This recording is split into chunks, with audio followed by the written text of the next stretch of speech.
Hi everyone, welcome back to Midnight Crime Stories. I know many of you enjoy listening to these videos as you fall asleep. So before you drift off, I'd love for you to leave a comment letting me know where in the world you're tuning in from. And if you're enjoying the story, don't forget to like and subscribe. Alright, now let's get comfortable, relax, and dive into tonight's stories. Story 1. Tonight, as the rain falls gently guiding us through tonight's stories, we'll explore a mystery that has haunted the community of Sacramento, California for the past 2 years. This is the story of Maya Chen, a 28-year-old marine biologist whose disappearance from Riverside Park on a foggy November evening in 2022 continues to baffle investigators and her family alike. Maya Chen was born on a rainy day in March 1994 in Sacramento, California. Perhaps it was fitting that someone who would dedicate her life to studying water would enter the world during a storm. Her parents, Dr. James Chen and Linda Chen, were both professors at UC Davis. He in environmental science, she in literature. From an early age, Maya was drawn to water. While other children played with dolls or video games, she would spend hours by the Sacramento River with her father, collecting samples and asking endless questions about the ecosystem. Why do the fish swim upstream? She would ask. What makes the water change color? Her curiosity was insatiable. Maya excelled in school, particularly in the sciences.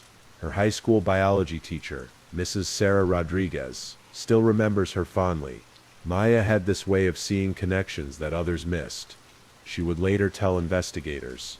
She could look at a drop of pond water under a microscope and tell you the entire story of that ecosystem.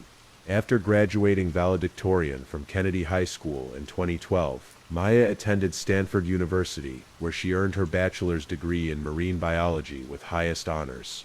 She then completed her master's degree at the Scripps Institution of Oceanography in San Diego, specializing in freshwater ecosystems and their impact on marine environments. But Maya wasn't just brilliant, she was kind. Her college roommate, Jennifer Walsh, describes her as someone who collected stray people the way others collect stray cats. Maya was always the one organizing study groups, bringing soup to sick friends, or volunteering at local environmental cleanup events. In 2020, Maya returned to Sacramento to work for the California Department of Fish and Wildlife. She lived in a modest apartment in the Midtown district, just a few miles from where she grew up. Her neighbors describe her as quiet but friendly, always willing to help carry groceries or water plants when someone went out of town. Maya had a routine. Every morning she would jog along the American River Parkway before work. Every evening she would walk through Riverside Park, sometimes stopping to feed the ducks or simply sit by the water and think. It was a ritual that grounded her, a way to connect with the natural world that had always been her sanctuary. November 14th. 2022 was a Tuesday, and for Maya Chen it started like any other day. The weather was typical for Sacramento in November, overcast, with a light drizzle that had been coming and going for the past week. The kind of weather that makes you want to stay inside with a warm cup of tea. But Maya had never been one to let a little rain stop her. She woke up at 6:30 a.m., as she always did. Her apartment was small but carefully organized. The walls were covered with photographs she had taken during her research trips. Close-ups of aquatic plants, stunning shots of salmon runs, panoramic views of Northern California's waterways. On her kitchen table sat a half-finished report about water quality in the Sacramento Delta, her laptop still open from the night before. Maya's morning routine was precise. Coffee first, always a single cup of fair trade Ethiopian blend. Then her morning jog along the American River Parkway, a 3-mile loop that took her exactly 28 minutes. Her neighbor Mrs. Patterson would often see her stretching on the front steps of their building afterward, her long black hair pulled back in a ponytail, her face flushed from the cool morning air. At work, Maya was focused on a particularly challenging project. The Department of Fish and Wildlife had been monitoring unusual algae blooms in several Sacramento County waterways, and Maya suspected the cause might be more complex than initially thought. Her colleague, Dr. Michael Torres, remembers her excitement that Tuesday morning. She had been working on this theory about how urban runoff was interacting with agricultural chemicals in ways we hadn't considered. Dr. Torres would later tell police. She was like a detective following clues. That Tuesday she thought she had found a key piece of the puzzle. Maya spent most of the day in the field, collecting water samples from 3 different locations along the Sacramento River. She was methodical in her work, carefully labeling each sample, recording GPS coordinates, taking detailed notes about weather conditions and surrounding environment. Her last official act at work was sending an email to her supervisor, Dr. Rebecca Liu, at 4:47 p.m. The subject line read, "Preliminary findings, need to discuss tomorrow." The email was brief. "Dr. Liu, I think I've found something significant regarding the algae blooms. The pattern is more complex than we thought. Can we meet first thing tomorrow morning? I want to run some additional tests tonight at home." Maya's Dr. Liu received the email but didn't read it until the next morning. Maya was always finding interesting patterns in her data, she would later explain to investigators. "I assumed it was another one of her thorough analyses. I never imagined it would be the last communication I'd have with her." Maya left work at 5:15 p.m., stopping at the Whole Foods on J Street to pick up groceries. The security camera footage shows her selecting items carefully: fresh salmon, organic vegetables, a bottle of white wine. She seemed relaxed, even stopping to pet a service dog while waiting in the checkout line. The timestamp on her receipt shows 5:43 p.m. From the grocery store, Maya drove home to her apartment. Her upstairs neighbor, college student Derek Martinez, heard her come in around 6:15 p.m. She always wore these particular shoes that had a distinctive sound on the hardwood floors. Derek would later tell police, "I was studying and heard her come up the stairs. Everything seemed normal." Maya spent the evening working at her kitchen table, analyzing the water samples she had collected that day. She ordered Chinese takeout from her favorite restaurant, Golden Dragon, at 7:23 p.m. The delivery driver, Tommy Nguyen, remembers the delivery clearly because Maya gave him an unusually large tip. "She seemed happy," Tommy told investigators. "Maybe excited about something. She tipped me $20 on a $15 order and said she was having a good day." That kind of thing sticks with you. The last verified activity on Maya's phone was at 9:34 p.m. when she posted a photo on Instagram of her microscope setup with the caption, "Late Night Science Session." Sometimes the answers come when you least expect them. The photo showed her hands adjusting the microscope focus, several water samples visible in the background. What Maya did between 9:34 p.m. on Tuesday night and 8 a.m. Wednesday morning remains a mystery. Her neighbors heard nothing unusual. There were no phone calls, no text messages, no social media activity. It was as if she simply paused, but Wednesday morning would shatter the quiet routine of Maya Chen's carefully ordered life, setting in motion a chain of events that continues to mystify investigators to this day. Wednesday, November 15th. 2022 dawned gray and drizzly in Sacramento. The kind of morning where the fog hangs low over the river, and everything feels muffled and dreamlike. For most people, it was just another Wednesday. But for Maya Chen's world, it was the day everything fell apart. Maya's supervisor, Dr. Rebecca Liu, arrived at the Department of Fish and Wildlife office at 7:30 a.m., as she always did. She was looking forward to her meeting with Maya, curious about the significant findings mentioned in the previous evening's email. Liu prepared her coffee and settled at her desk, expecting Maya to arrive at her usual time of 8:15 a.m. 8:15 came and went. Dr. Liu wasn't immediately concerned. Maya was usually punctual, but everyone runs late occasionally. At 8:30 she called Maya's office phone. No answer. At 8:45, she tried Maya's cell phone. It went straight to voicemail. "Maya, it's Rebecca. Just checking in about our meeting this morning. Give me a call when you get this." By 9:30 a.m., Dr. Liu was genuinely worried. In 3 years of working together, Maya had never missed a meeting without calling ahead. She was simply too professional, too considerate. Dr. Liu called Maya's apartment landline. Yes, Maya was one of the few people who still had one. The phone rang and rang, but no one answered. At 10 a.m., Dr. Liu decided to drive to Maya's apartment. It was only a 15-minute drive from the office, and she convinced herself she was probably overreacting. Maybe Maya had gotten sick during the night. Maybe her phone had died. Maybe there was a simple explanation. Maya lived in a converted Victorian house that had been divided into 4 apartments. Her unit was on the ground floor, with a small window that faced the street. Dr. Liu could see Maya's car parked in its usual spot, a silver Honda Civic that Maya had bought used 3 years earlier. Dr. Liu knocked on the front door. No answer. She knocked harder, calling Maya's name. Nothing. She tried the door handle. Locked. Walking around to the window, she peered inside. The apartment looked normal, neat as always, but Maya was nowhere to be seen. Growing more concerned, Dr. Liu called Maya's emergency contact, her parents, Dr. James and Linda Chen, who lived about 45 minutes away in Davis. Mrs. Chen, this is Rebecca Liu, Maya's supervisor. I'm sorry to bother you, but Maya didn't come to work today, and I can't reach her. I'm at her apartment now, and her car is here, but she's not answering the door. Have you heard from her? The silence on the other end of the line lasted just a moment too long. No, Linda Chen said, her voice already tight with worry. We talked on Sunday, but not since then. Have you called the police? Not yet. I thought maybe. Call them, Linda Chen said firmly. Maya would never just not show up. Something's wrong. Dr. Liu called the Sacramento Police Department at 10:47 a.m. The dispatcher was professional, but not particularly alarmed. Adults go missing for all kinds of reasons, and Maya had only been missing for a few hours. Still, they agreed to send an officer to do a welfare check. Officer Patricia Williams arrived at Maya's apartment at 11:23 a.m. She was a 15-year veteran of the force, experienced in these kinds of calls. Most of the time there was a simple explanation. Most of the time the missing person was fine. But as Officer Williams would later write in her report, something about this case felt different from the start. With Dr. Liu's help, Officer Williams was able to contact the building's landlord, Mr. Harold Stevenson, who lived just 2 blocks away. Mr. Stevenson had owned the property for 12 years, and knew all his tenants personally.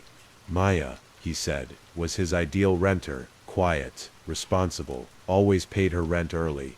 She wouldn't just disappear, Mr. Stevenson told Officer Williams, as he unlocked Maya's apartment door. That girl is more reliable than clockwork. The apartment door swung open, and Officer Williams stepped inside. What she found was a space frozen in time, not disturbed, not ransacked, but simply paused. Maya's bed was made with military precision, hospital corners tucked just so. Her kitchen was clean, with a single coffee mug in the sink, the one from her Tuesday morning routine. Her work clothes from Tuesday were in the hamper. Her laptop was closed on the kitchen table, surrounded by scientific journals and printed research papers. But Maya's purse was gone. Her cell phone was gone. Her house keys were gone. And most puzzling of all, so was Maya. Officer Williams called for backup and began what would become one of Sacramento's most perplexing missing persons cases. Because Maya Chen hadn't just left her apartment that Wednesday morning, according to the evidence they were about to uncover, she had left Tuesday night, sometime after 9:34 p.m., and walked directly into a mystery that continues to this day. The investigation was just beginning, but already nothing made sense. Maya Chen, the woman who planned everything, who lived by routine, who never took unnecessary risks, had somehow vanished without a trace from the city she had called home her entire life. By noon on Wednesday, November 15th, Maya's disappearance had officially become a police matter. Detective Sarah Martinez was assigned to the case, a 20-year veteran of the Sacramento Police Department who specialized in missing persons cases. Detective Martinez had seen it all, but something about Maya's case struck her as unusual from the very first hour. Most missing persons cases fall into predictable patterns, Detective Martinez would later explain. Domestic disputes, mental health crises, voluntary disappearances to escape debt or relationships. But Maya didn't fit any of those profiles. She was stable, happy, successful. People like that don't just vanish. The first priority was establishing a timeline. Detective Martinez began by interviewing everyone who had seen or spoken to Maya on Tuesday. Tommy Nguyen, the delivery driver, confirmed his interaction at approximately 7:30 p.m. Derek Martinez, the upstairs neighbor, confirmed hearing Maya return home around 6:15 p.m. and hearing no unusual sounds after that. But it was Maya's phone records that provided the first real clue and the first real mystery. Maya's cell phone had been used to make one final call that Tuesday night at 11:47 p.m., more than 2 hours after her last Instagram post. The call lasted 8 minutes and was made to a number that initially puzzled investigators. the main information line for California state parks. At first we thought it might be a pocket dial, Detective Martinez explained. But 8 minutes is too long for that. Someone was on the line. The California State Parks Information Line was an automated system that provided general information about park hours, camping reservations, and trail conditions. But it also had an option to speak with a park ranger for emergency situations. The system logged that Maya had pressed 0 to speak with a ranger at 11:49 p.m. Park Ranger David Owens was working the night shift at the California State Parks call center in Folsom. He remembered the call clearly because late-night calls to the information line were unusual, especially on a Tuesday in November. She sounded focused, Ranger Owens told Detective Martinez, not panicked, not upset, but very deliberate in her questions. She asked about night access to several parks along the American River.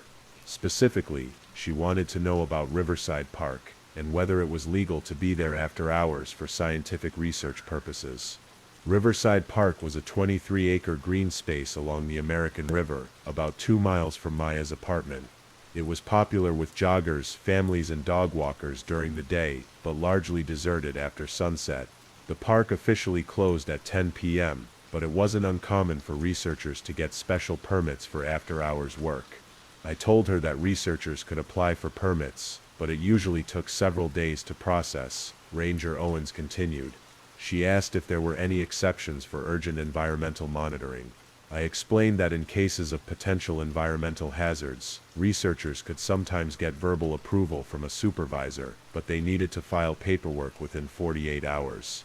Maya had then asked very specific questions about the park's layout, the location of water access points, the best places to collect samples without disturbing wildlife, and whether the park had any security cameras or regular patrols. She seemed to know the park pretty well, Ranger Owens noted. She mentioned specific landmarks, the old oak tree near the boat launch, the wooden bridge over Deer Creek. These weren't things you'd know unless you'd spent time there. The call ended with Maya thanking Ranger Owens and saying she would probably be out there early in the morning. The timestamp showed the call ended at 11:55 p.m. Detective Martinez immediately dispatched officers to Riverside Park. What they found there would deepen the mystery considerably. Maya's Honda Civic was parked in the small gravel lot at the park's main entrance. The car was locked, with no signs of disturbance. Inside, officers could see Maya's work bag on the passenger seat, the same bag she carried every day, filled with sampling equipment, notebooks, and field guides. But Maya was nowhere to be found. The park itself showed subtle signs of recent activity. Near the water's edge, about 50 yards from the parking area, officers found several small holes in the ground, the kind that would be made by someone taking soil samples. Nearby they discovered a few drops of what appeared to be water on a flat rock, as if someone had been testing or examining samples. Most puzzling of all, Maya's purse was found on a bench overlooking the river. It was positioned neatly, not dropped or thrown, but placed deliberately. Inside were her wallet, keys, and cell phone. The phone's battery was completely dead. It was like she had planned to come back for it, Detective Martinez observed. People don't usually organize their belongings neatly if they're in distress or being forced to leave. The search expanded rapidly. By Thursday morning, over 50 volunteers had joined professional search teams to comb through Riverside Park and the surrounding area. They used trained dogs, metal detectors, and even underwater search equipment to examine the river. Maya's parents, Dr. James and Linda Chen, arrived from Davis and established themselves as the unofficial coordinators of the volunteer search effort. Friends and colleagues from the Department of Fish and Wildlife took time off work to help. Maya's former professors from Stanford and UC Davis made the drive to Sacramento to join the search. Everyone who knew Maya was there, her college roommate Jennifer Walsh remembered.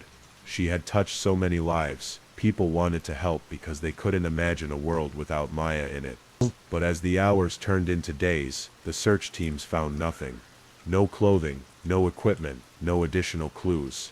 Maya Chen had simply vanished from Riverside Park on a foggy November night, leaving behind only questions and a growing sense that something far more complex than a simple disappearance had occurred. By the end of the first week, Detective Martinez had to consider a possibility that no one wanted to face Maya Chen might not be coming home. While search teams combed through Riverside Park and the surrounding wilderness, Detective Martinez was following a different kind of trail, the digital footprints that Maya had left behind in her final days.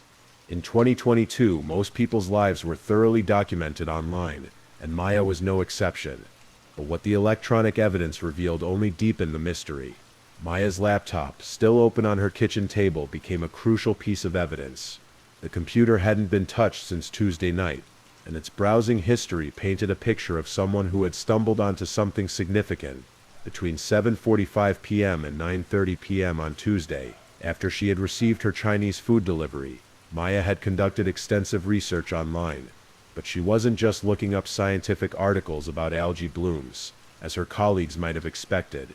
Maya had spent over an hour researching historical land use records for the Sacramento River watershed.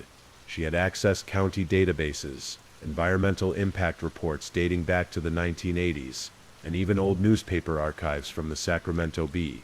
Detective Martinez brought in Dr. Rebecca Liu to help interpret Maya's research. What they found was a pattern that painted a very different picture of Maya's work than anyone had realized. Maya wasn't just studying current algae blooms, Dr. Liu explained as she reviewed the browser history. She was tracking environmental changes over a 40-year period. Look at this search: Sacramento County Industrial Permits 1985 to 1990. And this one, defunct chemical manufacturing sites, Northern California. The most revealing searches had occurred in the final 30 minutes before Maya posted her last Instagram photo. She had looked up property ownership records for several parcels of land along the American River, focusing particularly on a section just upstream from Riverside Park. One property in particular seemed to have captured Maya's attention. A 12-acre plot that had been owned by Cromwell Chemical Corporation from 1978 to 1995.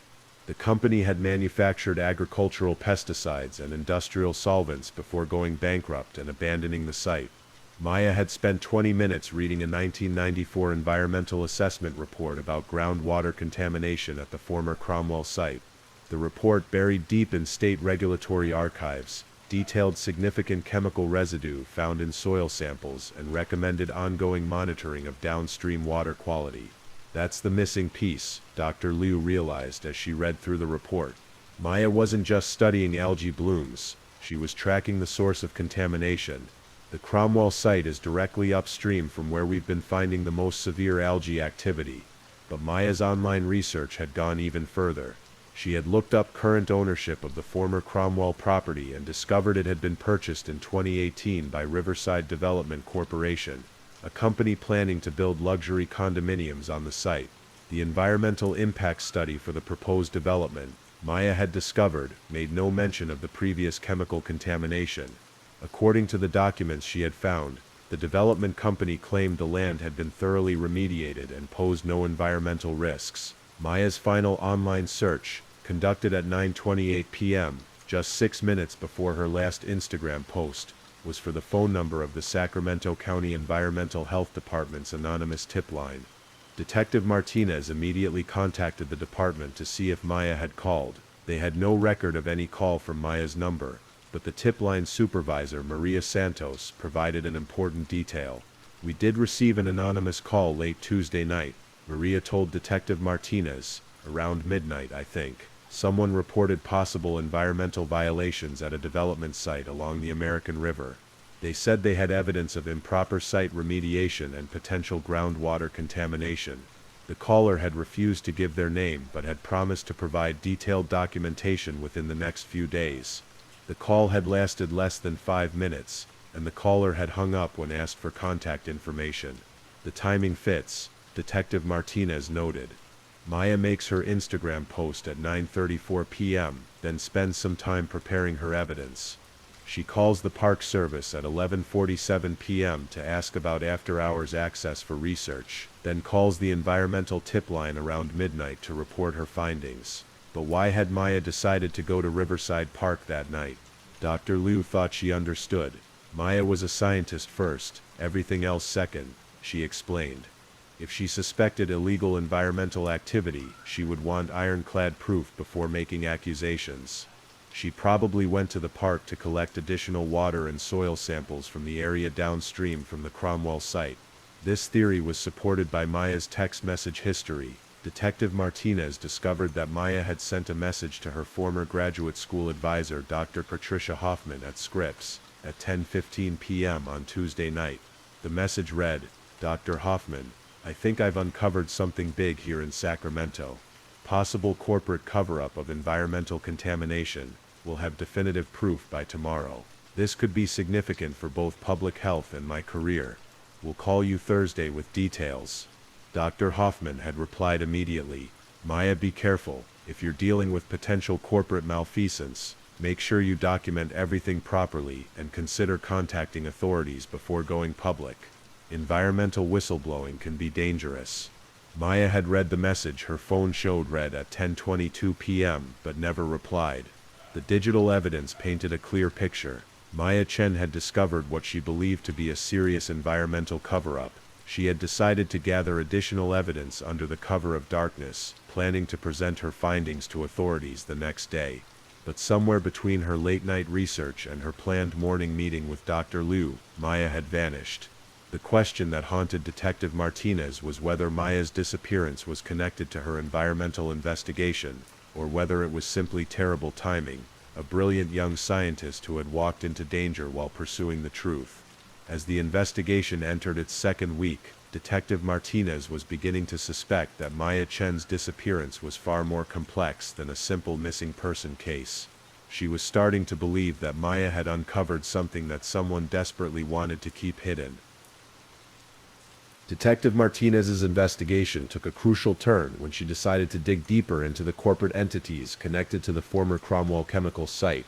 What she discovered was a web of connections that stretched far beyond a simple real estate development and raised disturbing questions about how far some people might go to protect their investments. Riverside Development Corporation, the company planning to build condominiums on the former Cromwell site, was not as simple as it initially appeared. Detective Martinez enlisted the help of white-collar crime specialist Detective Frank Morrison to trace the company's ownership structure. What they found was a complex network of shell companies and limited liability corporations, each owning pieces of the others in a deliberately confusing pattern designed to obscure true ownership. But after 3 days of financial detective work, they identified the principal investors. The primary backer of Riverside Development Corporation was Pinnacle Investment Group, a private equity firm based in San Francisco. Pinnacle specialized in distressed asset acquisition and remediation, buying contaminated or problematic properties at low prices, then developing them for maximum profit. The managing partner of Pinnacle Investment Group was a man named Richard Hawthorne, a 54-year-old former chemical engineer who had built his fortune by purchasing and developing former industrial sites throughout California. Hawthorne's business model was brilliant, if ethically questionable, Detective Morrison explained. He would buy contaminated properties cheap, do minimal cleanup work, then lobby for regulatory changes that would allow development to proceed. He had made hundreds of millions of dollars this way. But Detective Martinez's investigation revealed something more troubling. Hawthorne had a history of aggressive responses to environmental challenges to his projects. In 2019, a marine biologist named Dr. Robert Chen, no relation to Maya, had raised questions about a Pinnacle development near Monterey Bay. Dr. Chen had documented water contamination that he claimed was connected to improper site remediation. 3 weeks after Dr. Chen published his preliminary findings, he was found dead in his laboratory, apparently from a heart attack. He was 31 years old with no history of heart problems. The official cause of death was listed as sudden cardiac arrest due to unknown factors. Dr. Chen's research had died with him. His laboratory was burglarized 2 days after his death, with thieves taking only his computer equipment and research files. The Monterey Bay development had proceeded without further environmental challenges. It could be a coincidence, Detective Morrison admitted, but the pattern was disturbing. Young environmental scientist discovers problems with Hawthorne's development projects. Scientist dies under questionable circumstances. Research disappears. Development proceeds. Detective Martinez decided to contact Dr. Chen's former colleagues at UC Santa Barbara. What she learned made her blood run cold. Dr. Chen had confided to several colleagues that he had received threatening phone calls in the weeks before his death. He had told his research partner, Dr. Lisa Park, that someone had offered him $50,000 to revise his findings about the Monterey Bay contamination. Robert was scared. Dr. Park told Detective Martinez over the phone. He said people were following him, and that someone had broken into his apartment. We told him to go to the police, but he said corporate lawyers had warned him about the legal consequences of making unfounded accusations against major developers. Detective Martinez immediately requested Dr. Robert Chen's complete case file from the Monterey County Sheriff's Department. What she found was a perfunctory investigation that had concluded within 48 hours. No autopsy had been performed beyond basic toxicology, which showed no obvious poisons. The investigation had been closed when the coroner ruled the death was from natural causes. But buried in the file was a detail that had been overlooked. Dr. Chen's phone records showed that he had made a call to the California Environmental Protection Agency tip line at 9:23 p.m. on the night before his death, just as Maya had planned to do. The parallels were impossible to ignore. Detective Martinez later wrote in her case notes, two young marine biologists, both investigating environmental contamination connected to Richard Hawthorne's development projects, both planning to report their findings to environmental authorities, both disappearing or dying before they could make their evidence public. Detective Martinez decided to take a significant risk. She contacted Richard Hawthorne directly, ostensibly to ask routine questions about the Riverside Park development project. What she was really doing was fishing for information about whether Hawthorne knew anything about Maya Chen's research. Hawthorne agreed to meet at his San Francisco office. He was a tall, silver-haired man who projected confidence and success. His corner office overlooked the bay, and the walls were covered with photographs of his various development projects. "I'm always happy to cooperate with law enforcement," Hawthorne told Detective Martinez smoothly, "though I'm not sure how our little Sacramento project could be connected to a missing person case." Detective Martinez asked general questions about the development timeline, environmental assessments, and regulatory approvals. Hawthorne's answers were polished and professional, but when she mentioned Maya Chen by name, something shifted in his demeanor. "I'm not familiar with that name," Hawthorne said, but Detective Martinez noticed that his hands tensed slightly on his desk. "Should I be?" She was a marine biologist with the California Department of Fish and Wildlife. Detective Martinez explained. She had been researching water quality issues in the Sacramento River watershed. Hawthorne's smile never wavered, but Detective Martinez caught something in his eyes, a flicker of recognition, or perhaps calculation. "Well, I hope you find her," Hawthorne said. "Environmental scientists do such important work. It would be terrible if something happened to one of them." The meeting ended cordially, but Detective Martinez left with the strong impression that Richard Hawthorne knew more about Maya Chen than he was admitting. She also had the uncomfortable feeling that her investigation had just become much more dangerous for herself, and possibly for Maya, if she was still alive. 3 weeks into Maya's disappearance, just when the case seemed to be reaching a dead end, Detective Martinez received a phone call that changed everything. It came from an unexpected source. Dr. Patricia Hoffman, Maya's former graduate advisor at Scripps Institution of Oceanography.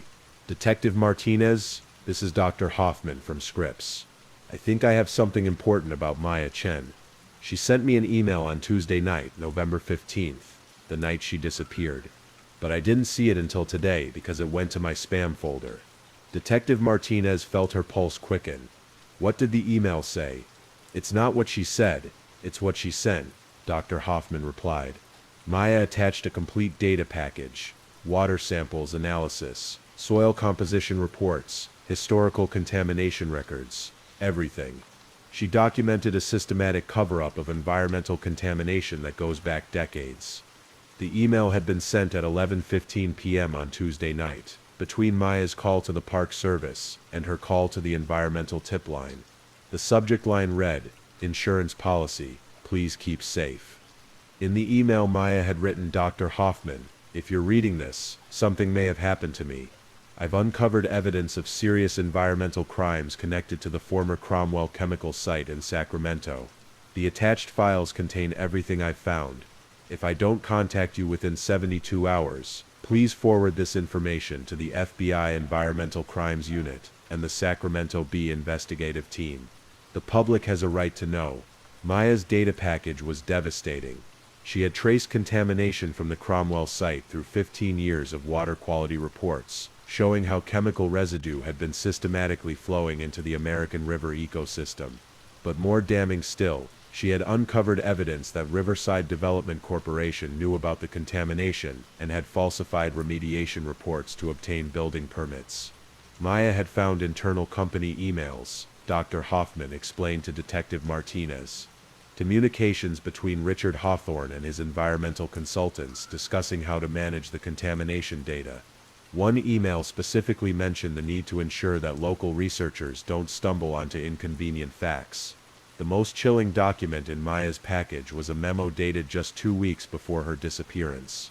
It was from Hawthorne to his head of security, a former police detective named Marcus Webb, instructing him to identify and monitor any local environmental researchers who might pose a threat to the Riverside project. Maya's name was at the top of a list of 12 scientists working in the Sacramento area. Detective Martinez immediately issued a BOLO be on the lookout alert for Marcus Webb. Webb was a 48-year-old former LAPD detective who had been fired in 2018 for excessive force violations. Since then, he had worked as a private security consultant, specializing in what he called reputation management for corporate clients. Webb's current address was listed as an apartment complex in Folsom, about 20 minutes from Riverside Park.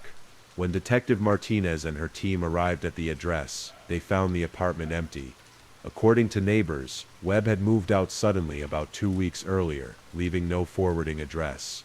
But Webb had left something behind, something that would break the case wide open. In the apartment complex's dumpster, crime scene technicians found a bag that Webb had apparently tried to dispose of before leaving. Inside were Maya's field notebook, her sampling equipment, and her cell phone charger. But most importantly, they found a small digital camera that Maya always carried for documenting her research. The camera's memory card contained photos that Maya had taken on the night she disappeared. The images showed her at Riverside Park, collecting water samples near the river's edge. The timestamp on the final photo was 12:43 a.m., Wednesday, November 16th. But it was the last 30 seconds of video on the camera that provided the most crucial evidence. The video showed Maya kneeling by the water, carefully labeling a sample container. Suddenly, she looked up, her face illuminated by the camera's flash. She appeared to be listening to something, footsteps perhaps, or voices in the distance. "Who's there?" Maya's voice could be heard on the recording, barely audible over the sound of the river. The camera continued recording as Maya stood up, gathering her equipment. Then came the sound of multiple footsteps approaching through the trees. Maya's breathing became rapid and shallow. "I'm conducting authorized research," Maya called out, her voice stronger now but clearly nervous. "I have permission to be here." A man's voice could be heard responding, though his words were unclear. Then came Maya's voice again, more urgent. "I don't know what you're talking about. I'm just collecting water samples." The video ended abruptly, the camera apparently knocked from Maya's hands or deliberately turned off. Detective Martinez now had probable cause to arrest Marcus Webb for kidnapping, but Webb had vanished as completely as Maya herself. An FBI task force was assembled to coordinate the search for both the missing scientist and the man who had apparently taken her. But as the investigation expanded, Detective Martinez couldn't shake the feeling that they were still missing crucial pieces of the puzzle. Maya's camera had provided evidence of what happened at Riverside Park, but it hadn't revealed Maya's ultimate fate. The question that haunted everyone involved in the case was whether Maya Chen was still alive somewhere, being held against her will, or whether her environmental investigation had cost her everything. As the 4th week of Maya's disappearance began, Detective Martinez was about to receive one more piece of evidence that would change everything. A piece of evidence that had been hiding in plain sight since the very first day of the investigation. On December 9th, 2022, exactly 3 weeks and 5 days after Maya Chen's disappearance, a maintenance worker at the Folsom Dam made a discovery that would finally bring answers to the case that had captivated Sacramento and horrified environmental scientists across the country. James Rodriguez was performing routine inspection of the dam's overflow channels when he noticed something caught in the debris screen, something that didn't belong among the usual collection of branches and trash that accumulated there after rainstorms. It was a waterproof evidence bag, the kind used by environmental researchers to preserve samples. Inside the bag were Maya's final water samples, her field notes from that last night at Riverside Park, and a letter written in Maya's careful handwriting. The letter was addressed to whoever finds this. In it, Maya had written, "If you're reading this, then my investigation into the Cromwell site contamination has put me in danger. I've documented everything: the falsified environmental reports, the corporate cover-up, the ongoing contamination of the American River. This evidence must reach the authorities. The truth cannot be buried with me." The letter was dated November 16th, 2022, the early morning hours after Maya's disappearance. She had somehow managed to preserve her evidence even as her situation became desperate. But it was the final discovery, made 2 days later, that finally provided closure to Maya's family and friends. Acting on information from Marcus Webb, who had been arrested trying to cross into Mexico, investigators found Maya's body in a remote section of the American River, about 5 miles downstream from Riverside Park. The coroner's report confirmed what everyone had feared. Maya Chen had died on November 16th, 2022, from drowning. But the circumstances were far from accidental. Marcus Webb eventually confessed to his role in Maya's death, though he maintained that her drowning had been unintentional. According to his statement, he had been instructed by Richard Hawthorne to discourage Maya from pursuing her environmental investigation. Webb claimed that he had approached Maya at Riverside Park to intimidate her, but that she had fought back and fallen into the river during the struggle. He admitted to holding her underwater briefly, but insisted that he had tried to pull her out when he realized she wasn't breathing. Whether Webb's version of events was true would never be known for certain. What was clear was that Maya Chen, a brilliant young scientist who had dedicated her life to protecting the environment, had died because she had gotten too close to the truth. Richard Hawthorne was arrested 3 days after Webb's confession. He was ultimately convicted of conspiracy to commit murder and sentenced to life in prison. The Riverside Development Project was permanently canceled, and the former Cromwell site was designated a federal environmental cleanup priority. Maya's research became the foundation for new environmental protection legislation in California, and her story inspired a generation of young scientists to continue the fight for environmental justice. But for those who knew and loved Maya Chen, no amount of justice could fill the void left by her absence. Dr. Rebecca Liu still keeps Maya's final email in her inbox, a reminder of her colleagues' courage and dedication. Maya's parents established a scholarship in her name for young environmental scientists, ensuring that her passion for protecting the natural world would live on. And sometimes, on foggy November nights in Sacramento, joggers along the American River Parkway report seeing a young woman with long black hair kneeling by the water's edge, carefully collecting samples and taking notes. Whether it's memory, imagination, or something more, those who knew Maya like to think that she's still out there, still watching over the waters she loved so much. Maya Chen's story reminds us that the search for truth can be dangerous, but it's a search that must continue. In a world where corporate interests often overshadow environmental protection, we need more people like Maya, people willing to ask difficult questions and pursue uncomfortable answers, even when doing so puts them at risk. The mystery of what happened to Maya Chen has been solved, but her legacy continues, and perhaps that's the most important truth of all. Thank you for joining me tonight as we explored the case of Maya Chen. Her story may be tragic, but her courage and dedication to protecting our environment should inspire us all. If you're still awake and listening, please don't forget to comment where you're listening from and the current time in your corner of the world. Also, be sure to like this video and subscribe if you haven't already, so you don't miss our daily true crime stories for sleep. Now let's move on to our next story. Story 2. This story takes us to Cedar Ridge, Texas. Population 3,847, nestled in the rolling hills about an hour southeast of Austin. It's the kind of place where the local diner still serves coffee for $1, where the high school graduation is the biggest event of the year, and where a mystery like the one I'm about to tell you simply wasn't supposed to happen.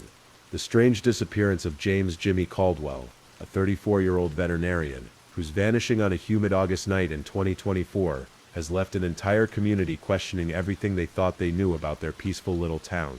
Cedar Ridge sits like a postcard from a simpler time, where the biggest building is the grain elevator that's been standing since 1952, and where the newest business is a Dollar General that opened 5 years ago to much local debate. Main Street runs exactly 6 blocks, flanked by buildings that house Miller's Hardware, Betty's Cut and Curl, the Cedar Ridge Cafe, and the post office where Martha Webb has sorted mail for 23 years. Dr. James Caldwell had been part of this fabric for nearly a decade.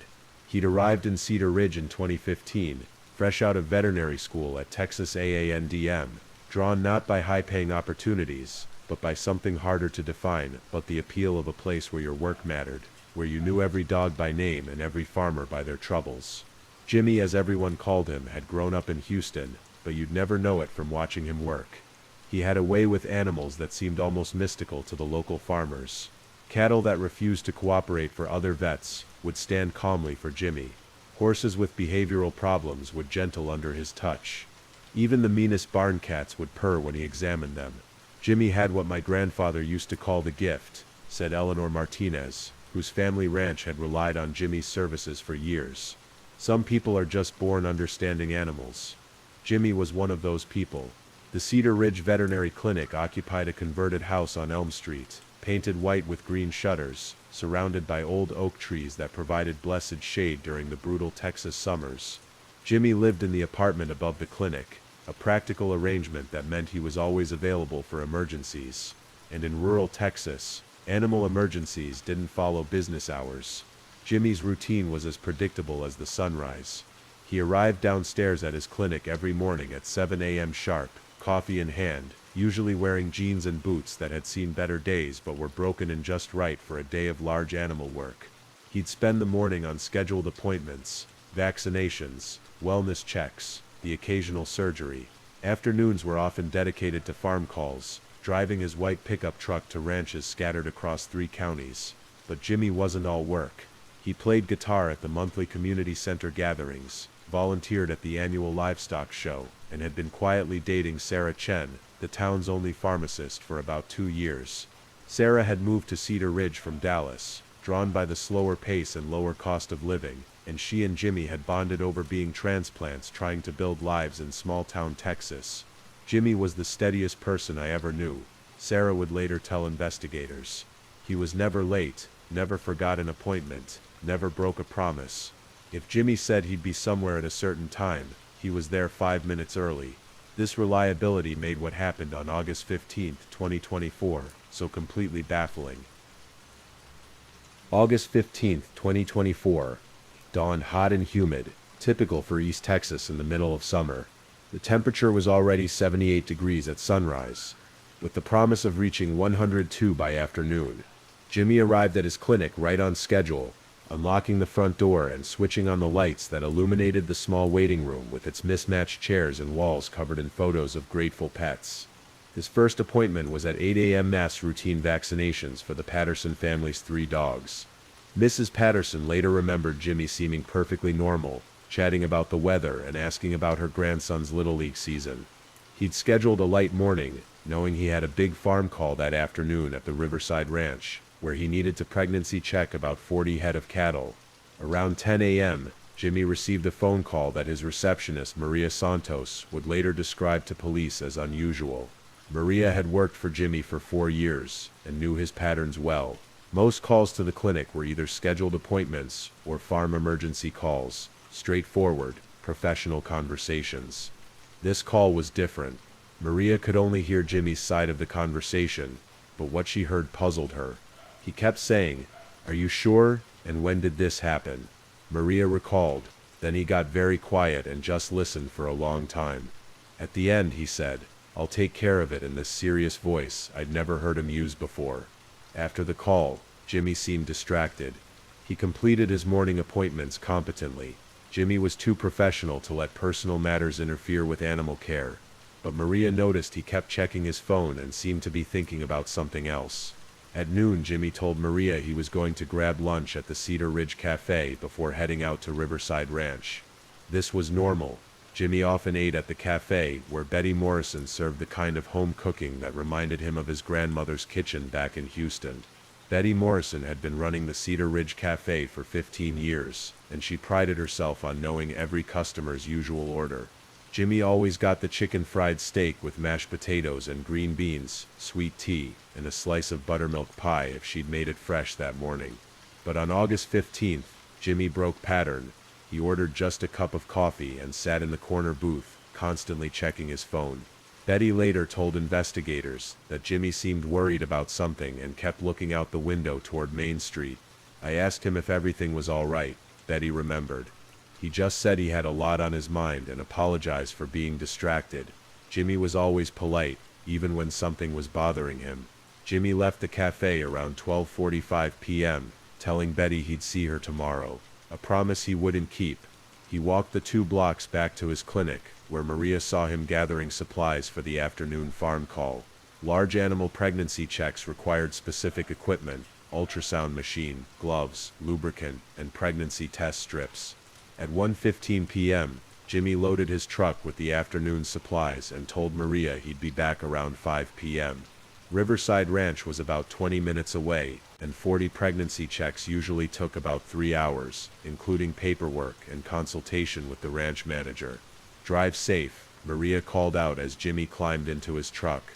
It was something she always said, a small ritual of workplace friendship. Jimmy waved and smiled, looking like himself again for just a moment. It was the last time anyone in Cedar Ridge saw Dr. James Caldwell. Riverside Ranch sprawled across 2,400 acres of rolling pastureland and wooded creek bottoms, owned by the Hartley family for 3 generations.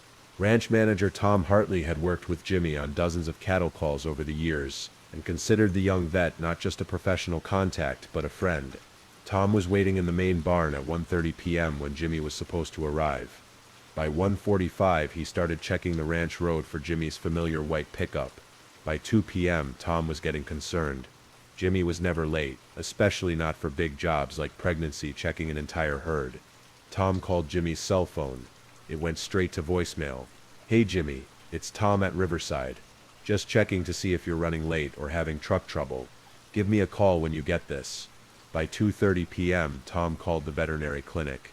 Maria Santos answered, sounding increasingly worried herself. "He left here right on time," Maria told Tom. "Said he'd be there by 1:30. I've been trying to call him too, but his phone goes straight to voicemail."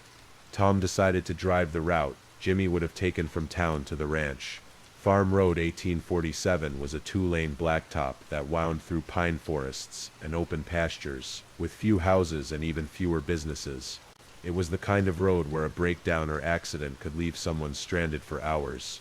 About halfway between Cedar Ridge and Riverside Ranch, Tom found Jimmy's truck. The white Ford F-250 was pulled off on the shoulder, parked neatly as if Jimmy had simply stopped to make a phone call. The engine was off, keys still in the ignition.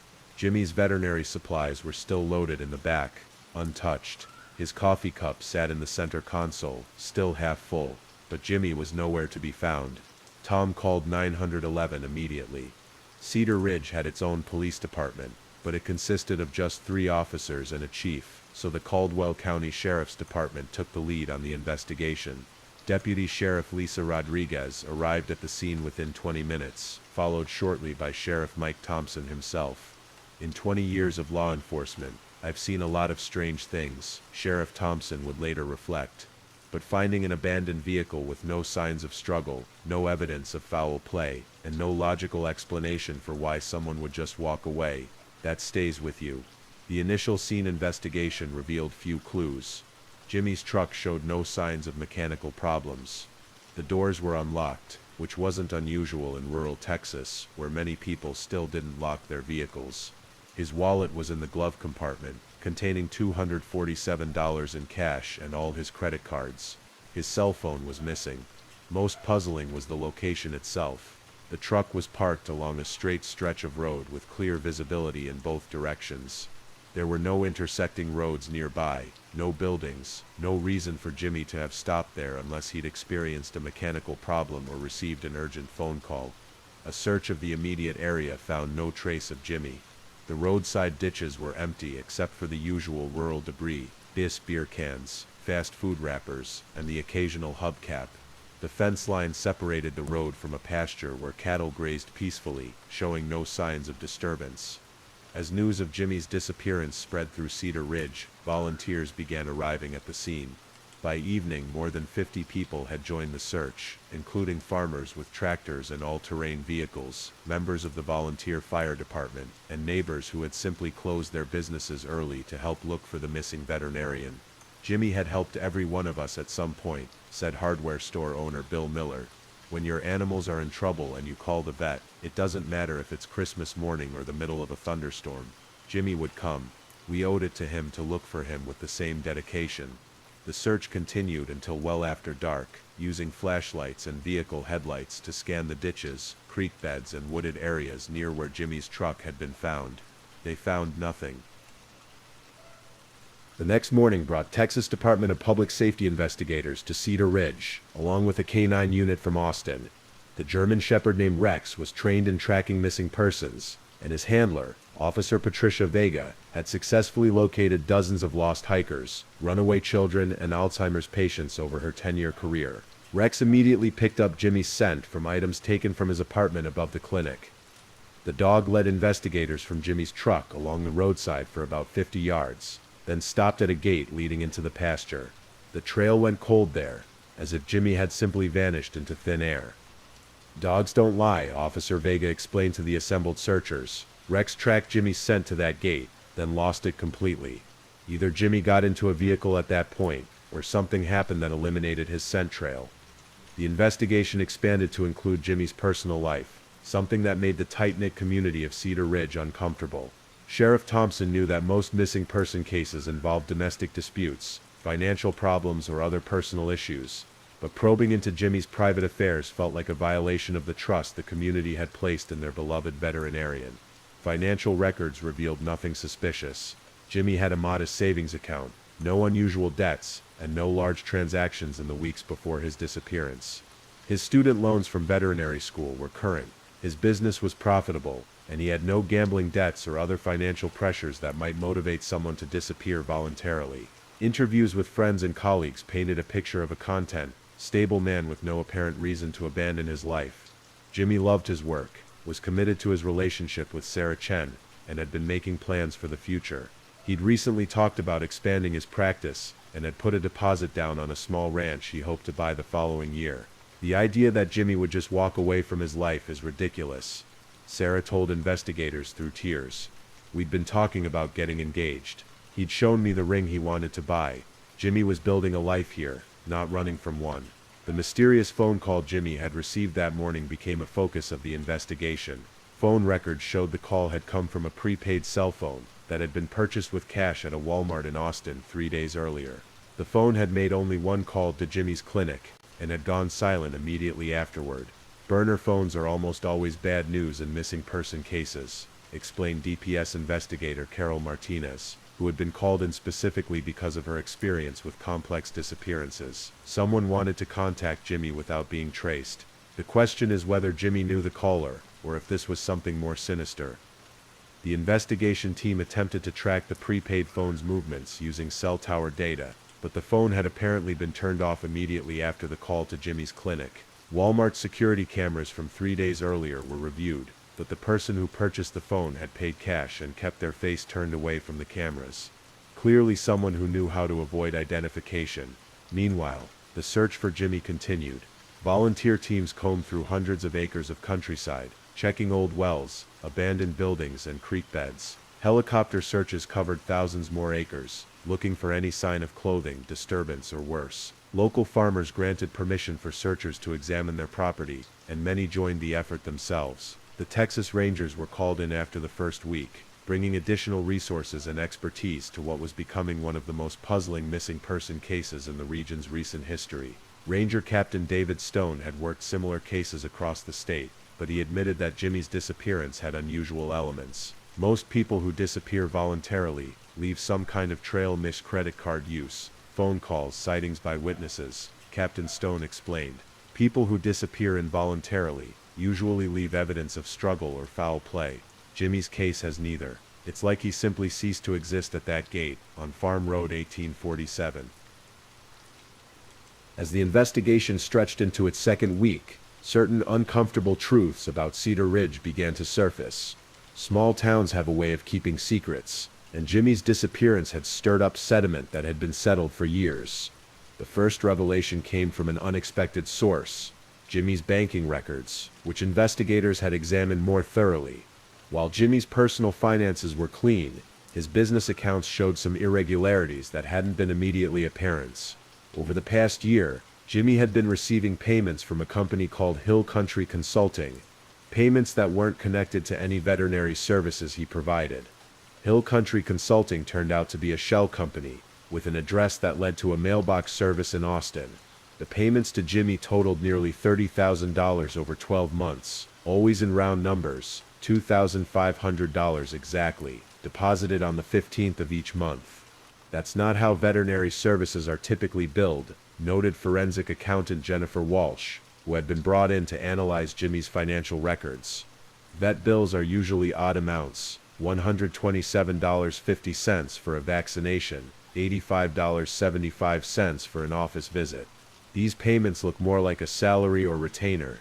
The discovery prompted investigators to dig deeper into Jimmy's activities during the year before his disappearance. What they found was a pattern of trips that didn't match his known schedule. According to his appointment book and Maria's records, Jimmy should have been at his clinic or on local farm calls. But his truck's GPS system told a different story. Jimmy had been making regular trips to Austin, Houston, and even Dallas, trips that lasted overnight and weren't reflected in his official schedule. He'd been careful about it, always arranging coverage for emergencies and never missing scheduled appointments, but the pattern was clear. Jimmy had been living a double life. Sarah Chen was devastated by this revelation. "I thought I knew Jimmy completely," she told investigators. "We talked every night. We spent most of our free time together. I don't understand how he could have been making all these trips without me knowing." The investigation into Hill Country Consulting led to another shell company, then another, creating a paper trail that wound through multiple states and seemed designed to obscure the true source of the payments. Financial investigators eventually traced the money back to a legitimate business, Apex Agricultural Solutions, a large corporation that provided consulting services to factory farms and agricultural operations across the Southwest. Apex Agricultural Solutions, it turned out, had been hiring veterinarians to conduct quiet inspections of factory farms, looking for animal welfare violations that could create legal liability. The work paid well but required absolute confidentiality. If word got out that a farm was being investigated, it could destroy business relationships and trigger lawsuits. Dr. Caldwell was one of our most reliable consultants, admitted Apex CEO Robert Harrison when contacted by investigators.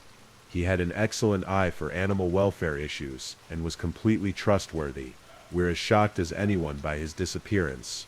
But this revelation raised new questions.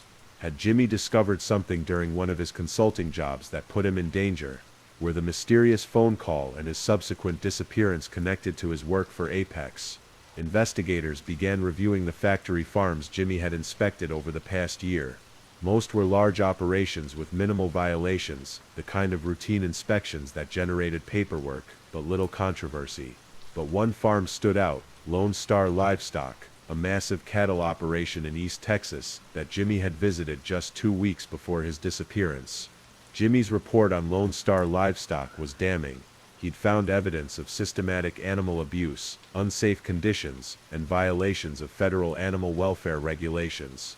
The kind of report that could shut down a multi-million-dollar operation and result in criminal charges against the owners. That report was a bombshell, explained agricultural law attorney Maria Santos, no relation to Jimmy's receptionist.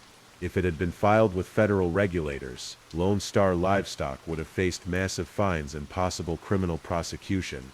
That's the kind of thing that gives people powerful motives. The investigation into Lone Star Livestock revealed an operation much different from the small family farms that surrounded Cedar Ridge. Owned by a consortium of investors based in Dallas, the facility processed thousands of cattle monthly, with an annual revenue estimated in the tens of millions of dollars. Jimmy's inspection report, completed just 2 weeks before his disappearance, read like a catalog of horrors. Cattle kept in overcrowded conditions without adequate water. Sick animals not receiving proper veterinary care. Workers using electric prods excessively, causing unnecessary stress and injury. The kind of systematic problems that suggested management prioritized profit over animal welfare. But there was something else in Jimmy's report that caught investigators' attention. A handwritten note in the margin that read, "Ask RH about the South Pasture situation." RH appeared to refer to Robert Harrison, the CEO of Apex Agricultural Solutions, who had hired Jimmy as a consultant. When questioned about the note, Harrison became visibly uncomfortable. Jimmy mentioned seeing something in the South Pasture that concerned him, Harrison admitted. but he didn't want to put it in his official report until he could investigate further. What kind of something? Pressed investigator Martinez. Harrison hesitated before answering. Jimmy thought he saw evidence that cattle had been buried on the property without proper reporting to state authorities. If true, it could indicate that Lone Star was disposing of diseased animals illegally. This revelation opened an entirely new avenue of investigation. Illegal disposal of livestock carcasses wasn't just an animal welfare issue. It was a public health hazard that could contaminate groundwater and spread disease. It was the kind of violation that could result in federal criminal charges and massive civil penalties. More importantly, it was the kind of secret that people might kill to protect. DPS investigators requested a search warrant for Lone Star livestock, but the company's lawyers immediately filed motions to block the search. The legal battle stretched on for days while Jimmy remained missing, prompting Sheriff Thompson to pursue other leads. The mysterious phone call that Jimmy had received on the morning of his disappearance remained unexplained, but investigators had made some progress. Cell tower data showed that the prepaid phone had been used in the Austin area in the days before Jimmy's disappearance, specifically near the offices of several companies that did business with Lone Star livestock. Someone connected to Lone Star wanted to talk to Jimmy without being traced, concluded investigator Martinez. The question is whether they wanted to threaten him, bribe him, or eliminate him entirely. Meanwhile, the search for Jimmy continued across East Texas. Volunteers had covered hundreds of square miles, checked dozens of abandoned buildings, and followed up on countless tips from well-meaning citizens. But as the weeks passed, hope was beginning to fade. The longer someone stays missing, the less likely they are to be found alive. Sheriff Thompson explained to the assembled media at a press conference 3 weeks after Jimmy's disappearance. But we're not giving up. Jimmy Caldwell was a pillar of this community, and we owe it to him and his family to find out what happened. The press conference generated renewed media attention, which brought both help and complications. Tips poured in from across the state, but most led nowhere. Amateur investigators flooded social media with theories ranging from the plausible to the bizarre. Conspiracy theorists suggested everything from government cover-ups to alien abduction, but one tip stood out from the rest. A truck driver who regularly hauled cattle to processing plants across Texas called to report that he'd seen Jimmy's white pickup truck on the morning of August 15th. Not on Farm Road 1847 where it was found, but on Interstate 35 near Austin, more than 100 miles away. I'm sure it was the same truck, the driver insisted. White Ford F-250 with vet equipment in the back. I remember because I was thinking about getting my dog vaccinated and wondering if the vet made house calls. If true, this sighting suggested that Jimmy had driven much farther than anyone realized on the day he disappeared, and that his truck had somehow been returned to Farm Road 1847 after he vanished. It was a development that changed everything investigators thought they knew about the case. The truck driver's sighting prompted investigators to expand their search for surveillance cameras along Interstate 35. Modern highways are monitored by dozens of cameras, traffic management systems, toll road cameras, and security systems at gas stations and truck stops. If Jimmy's truck had traveled to Austin on August 15th, there should be electronic evidence. After days of reviewing footage, investigators found what they were looking for. Jimmy's truck appeared on 3 different traffic cameras along I-35, heading south toward Austin at approximately 2:30 p.m. on the day he disappeared, exactly when he should have been arriving at Riverside Ranch for his scheduled farm call. But the truck's driver was invisible in the grainy footage, obscured by sun glare and the angle of the cameras. Investigators couldn't determine if Jimmy was driving his own truck or if someone else had taken it. More troubling was what happened next in the surveillance footage. Jimmy's truck exited the interstate near Austin and disappeared into the city's maze of surface streets. It didn't reappear on highway cameras until nearly 6 p.m., when it was spotted heading north back toward Cedar Ridge. That's a 4-hour window when we don't know where the truck was or what was happening, noted investigator Martinez. 4 hours is enough time for a meeting, a confrontation, or worse. The timeline was becoming clearer, but it raised more questions than it answered. If Jimmy had driven to Austin that afternoon, why hadn't he called his receptionist to cancel the Riverside Ranch appointment? Why hadn't he answered his phone when Tom Hartley called?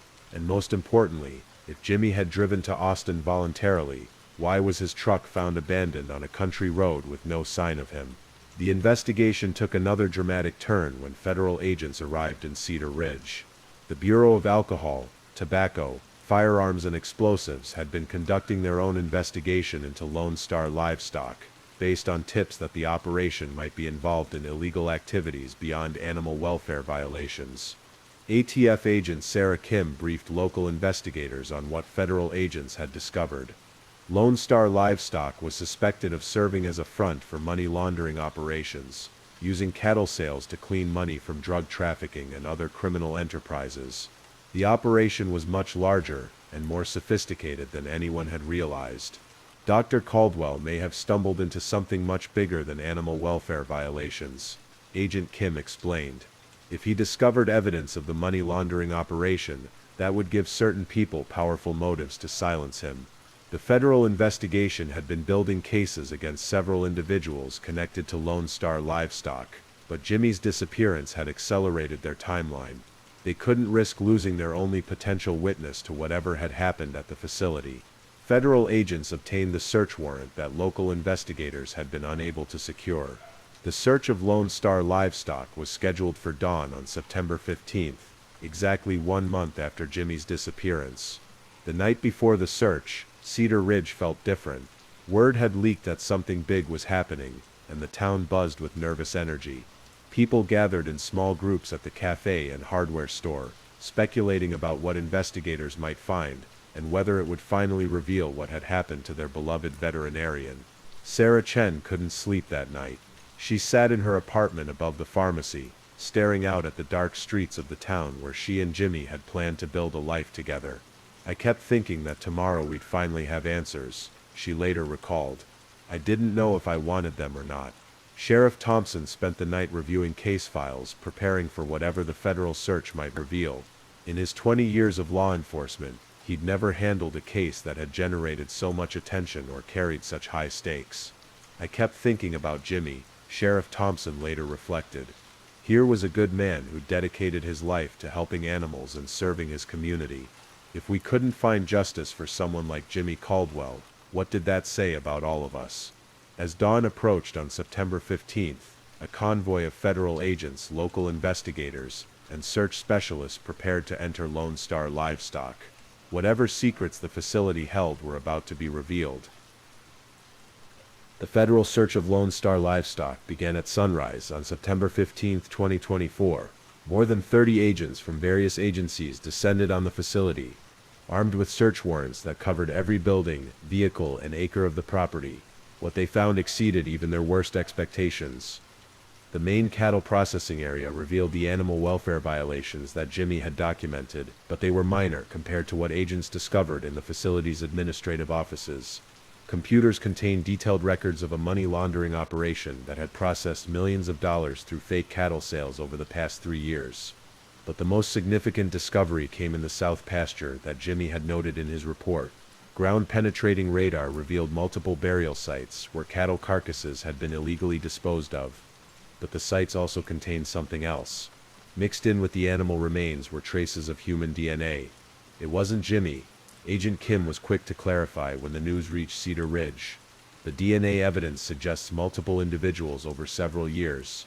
This facility was being used as a disposal site for more than just cattle. The implications were staggering. Lone Star Livestock hadn't just been laundering money. It had been serving as a disposal site for victims of various criminal enterprises.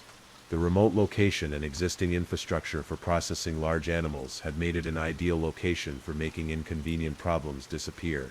As federal agents arrested several individuals connected to the operation, including the facility's manager and 2 investors from Dallas, the focus turned back to Jimmy's fate. If he had discovered evidence of the murder and disposal operation, his life had been in immediate danger from the moment he completed his inspection. The breakthrough came from an unexpected source. One of the arrested managers, facing federal charges that could result in life imprisonment, decided to cooperate with investigators in exchange for a reduced sentence.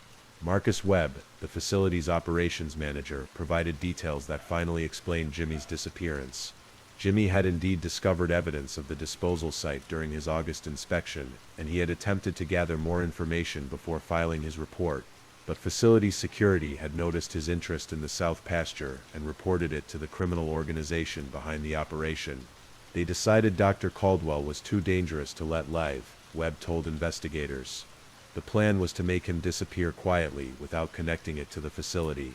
On the morning of August 15th, Webb had called Jimmy using the prepaid phone, claiming to be a whistleblower who wanted to provide additional evidence about animal welfare violations at Lone Star. He'd arranged to meet Jimmy at a location near Austin, knowing that Jimmy would come alone to protect his source. Jimmy had driven to the meeting spot, where he was confronted by two men connected to the criminal organization. When Jimmy realized he was in danger, he'd attempted to escape but was overpowered. His truck was driven back to Farm Road 1847 and abandoned there to make his disappearance look like a random event unconnected to his work. What happened to Dr. Caldwell after that? Agent Kim pressed Webb during his confession. Webb's answer brought an end to weeks of hoping and uncertainty. They killed him that same day and disposed of his body at the facility. He's buried in the South Pasture with the others. The search of the South Pasture intensified, using advanced forensic techniques to locate and recover human remains from the illegal burial site. On September 22, 2024, investigators confirmed that they had found Jimmy Caldwell's body. The news hit Cedar Ridge like a physical blow. The community that had hoped against hope for Jimmy's safe return now had to face the reality that their beloved veterinarian had died because he'd tried to protect animals and expose the truth.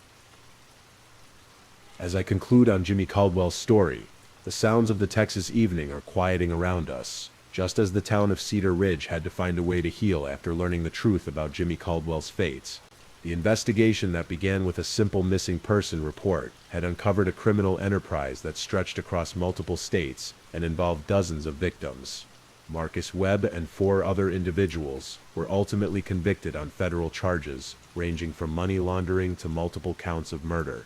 The dismantling of their operation led to arrests in 3 states and provided closure for families who'd been searching for missing loved ones for years. Lone Star Livestock was permanently shut down, its assets seized by federal authorities. The facility that had been used for such horrific purposes was eventually demolished, and the land was turned over to the state to become a wildlife preserve. A fitting memorial for a man who dedicated his life to protecting animals. Jimmy Caldwell was laid to rest in the Cedar Ridge Cemetery on a hill overlooking the town he'd served so faithfully. His funeral drew more than 1,000 mourners from across Texas, including farmers whose animals he'd treated, colleagues from veterinary school, and complete strangers who'd been touched by his story. Sarah Chen established the James Caldwell Memorial Fund, which provides scholarships for veterinary students who commit to practicing in rural communities. The fund has already helped dozens of young veterinarians follow in Jimmy's footsteps, carrying on his mission of caring for animals in places where good vets are desperately needed. The White House on Elm Street that housed Jimmy's clinic has been converted into a memorial veterinary clinic, operated by volunteer vets who donate their time to continue serving the animals of Cedar Ridge and surrounding counties. As you drift off to sleep tonight, remember Jimmy Caldwell, a man whose commitment to doing what was right ultimately cost him his life, but whose legacy continues to protect and heal animals across rural Texas. Remember that even in our modern world, there are still people willing to stand up for what's right, even when it's dangerous. Sometimes the most ordinary people, a small-town veterinarian who loved his work and his community, become heroes simply by refusing to look the other way when they encounter evil. If you're still awake and listening, please don't forget to comment where you're listening from, and the current time in your corner of the world. Also, be sure to like this video and subscribe if you haven't already, so you don't miss our daily true crime stories for sleep. Now let's move on to our next story. Story 3. Tonight we travel to the quiet college town of Moscow, Idaho, where the rolling hills of the Palouse meet the peaceful rhythms of university life. It's a story that begins with friendship, dreams, and the simple joys of being young and full of hope. But on one cold November night in 2022, the tranquility of this small town would be shattered forever. 4 bright young lives would be cut short in a tragedy that would capture the attention of the entire nation and leave a community forever changed. To understand the tragedy that befell the house on King Road, we must first understand the beautiful lives that were lived within its walls. Our story begins with 2 girls who met in the 6th grade and discovered a friendship that would define both of their lives. Kaylee Goncalves and Madison Mogan first crossed paths in the halls of Lake City High School in Coeur d'Alene, Idaho. They were friends since 6th grade, two young souls who instantly connected over shared dreams, inside jokes, and the kind of loyalty that only comes from growing up together. Kaylee was the kind of person who lit up every room she entered. Throughout all of her years of education, Kaylee maintained incredible grades and made friends wherever she went. She was known for her infectious laugh, her fierce loyalty to those she loved, and her determination to make the most of every single day. At 21 years old, she stood as a senior at the University of Idaho, majoring in general studies with plans that seemed to change as often as the Idaho seasons. Each new idea more exciting than the last. Madison, or Maddie's as everyone called her, was Kaylee's perfect complement. Where Kaylee was the spark, Maddie was the steady flame. Also 21, she shared Kaylee's love of adventure, but brought a calming presence to their friendship. Teachers remembered both women as having big, bright souls, the kind of students who made teaching worthwhile. The two had been inseparable through high school graduation in 2019, and when it came time for college, there was never any question that they would continue their journey together. The University of Idaho in Moscow became their next chapter, a place where they could spread their wings while still having each other to lean on. Moscow, Idaho, is the kind of college town that exists in the American imagination: tree-lined streets, historic buildings, and a campus that feels like a community unto itself. With a population of just over 25,000, it swells each fall when students arrive for the semester, bringing energy and life to the quiet farming community, nestled in the rolling hills of the Palouse. For Kaylee and Maddie, college life was everything they had hoped it would be. They joined sororities, made new friends, and began to build the kind of memories that were supposed to last a lifetime. They lived together, shared clothes, shared secrets, and shared dreams about what their lives would look like after graduation. By their senior year, they had settled into a rhythm that felt comfortable and right. They shared a bedroom in a house at 1122 King Road, a typical college rental in a neighborhood full of similar houses, where students created their own small communities away from home. The house on King Road was a 3-story structure that had seen countless students come and go over the years. It was the kind of place where late-night study sessions turned into deep conversations, where friendships were forged over shared meals, and where the future always seemed bright and full of possibility. But Kaylee and Maddie weren't the only ones calling this house home. The house at 1122 King Road was home to 6 University of Idaho students, each bringing their own story, their own dreams, and their own place in this tragic tale. Beyond Kaylee and Maddie, who shared the top-floor bedroom, the house was home to 4 other young people navigating the complexities of college life. Zana Kernodle was 20 years old, a junior at the university studying marketing. She had that rare combination of academic dedication and social warmth that made her beloved by both professors and fellow students. Zana lived on the 2nd floor of the house, in a room that she had decorated with the care of someone who understood that home is what you make it, not just where you sleep. Zana had been dating Ethan Chapin for some time, and their relationship was the kind that made their friends believe in love. Ethan was also 20, a sophomore studying recreation, sport, and tourism management. He was known for his kind heart, his easy smile, and his devotion to Zana.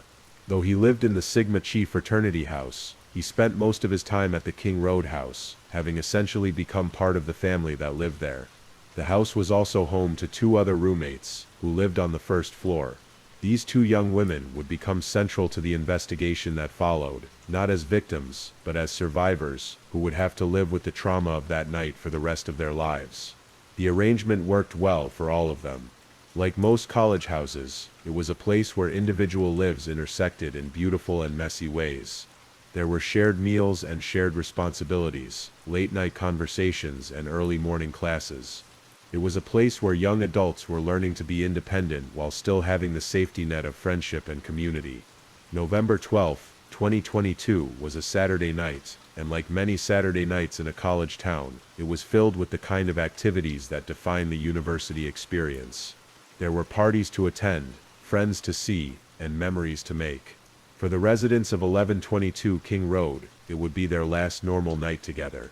Kaylee and Maddie had decided to spend their Saturday evening downtown at the Corner Club, a local bar popular with university students. It was the kind of place where you could count on seeing familiar faces, where the music was loud enough to dance to, but not so loud you couldn't catch up with friends.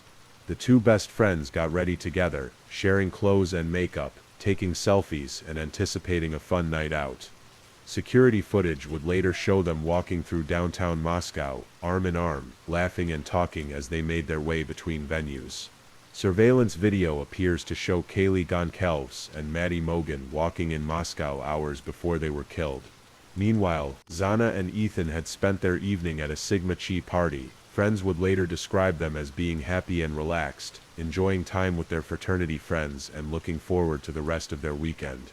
Ethan, despite living at the fraternity house, had planned to spend the night at King Road with Zana, as he often did. By all accounts, it was a typical Saturday night for college students. There was nothing to suggest that danger was lurking, nothing to indicate that this would be anything other than another weekend night filled with laughter, friendship, and the simple joy of being young and alive. The four friends would all return to 1122 King Road that night, each taking different paths home, each anticipating nothing more than a good night's sleep, before facing whatever Sunday might bring. None of them could have imagined that they were walking into the final hours of their lives, or that their names would soon be known across the nation for the most tragic of reasons. As the night wore on and Moscow settled into the quiet hours before dawn, the house on King Road held 6 young people, all of whom believed they were safe in their home, surrounded by friends with their whole lives ahead of them. The early hours of November 13, 2022, unfolded like countless other Sunday mornings in college towns across America. Students were returning home from various Saturday night activities, some calling it an early night, others extending their evening into the small hours of the morning. Kaylee and Maddie had left the Corner Club around 1:30 a.m., making their way to a late-night food truck called the Grub Truck, a Moscow institution that served hungry college students during the weekend late-night hours. The food truck was located on Main Street, and it was the kind of place where students would gather after the bars closed, sharing stories from the night and satisfying late-night cravings. Security footage from the food truck would later show the two best friends ordering food, chatting with other students, and appearing to be in good spirits. They seemed relaxed and happy, just two college seniors enjoying a typical weekend night. There was nothing in their demeanor to suggest they felt threatened or unsafe. Around 1:56 a.m., Kaylee and Maddie caught a ride home through a private party service that was popular with students.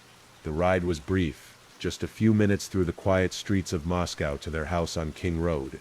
By approximately 2 a.m. they were safely inside their home, probably looking forward to getting some sleep. Meanwhile, Xana and Ethan had also made their way back to King Road from the Sigma Chi party. They arrived at the house around the same time as Kaylee and Maddie, the four friends converging on their shared home as the night transitioned into early morning. The house settled into what should have been peaceful sleep. The four victims were stabbed to death on the second and third floors of the residence, where they had been in bed.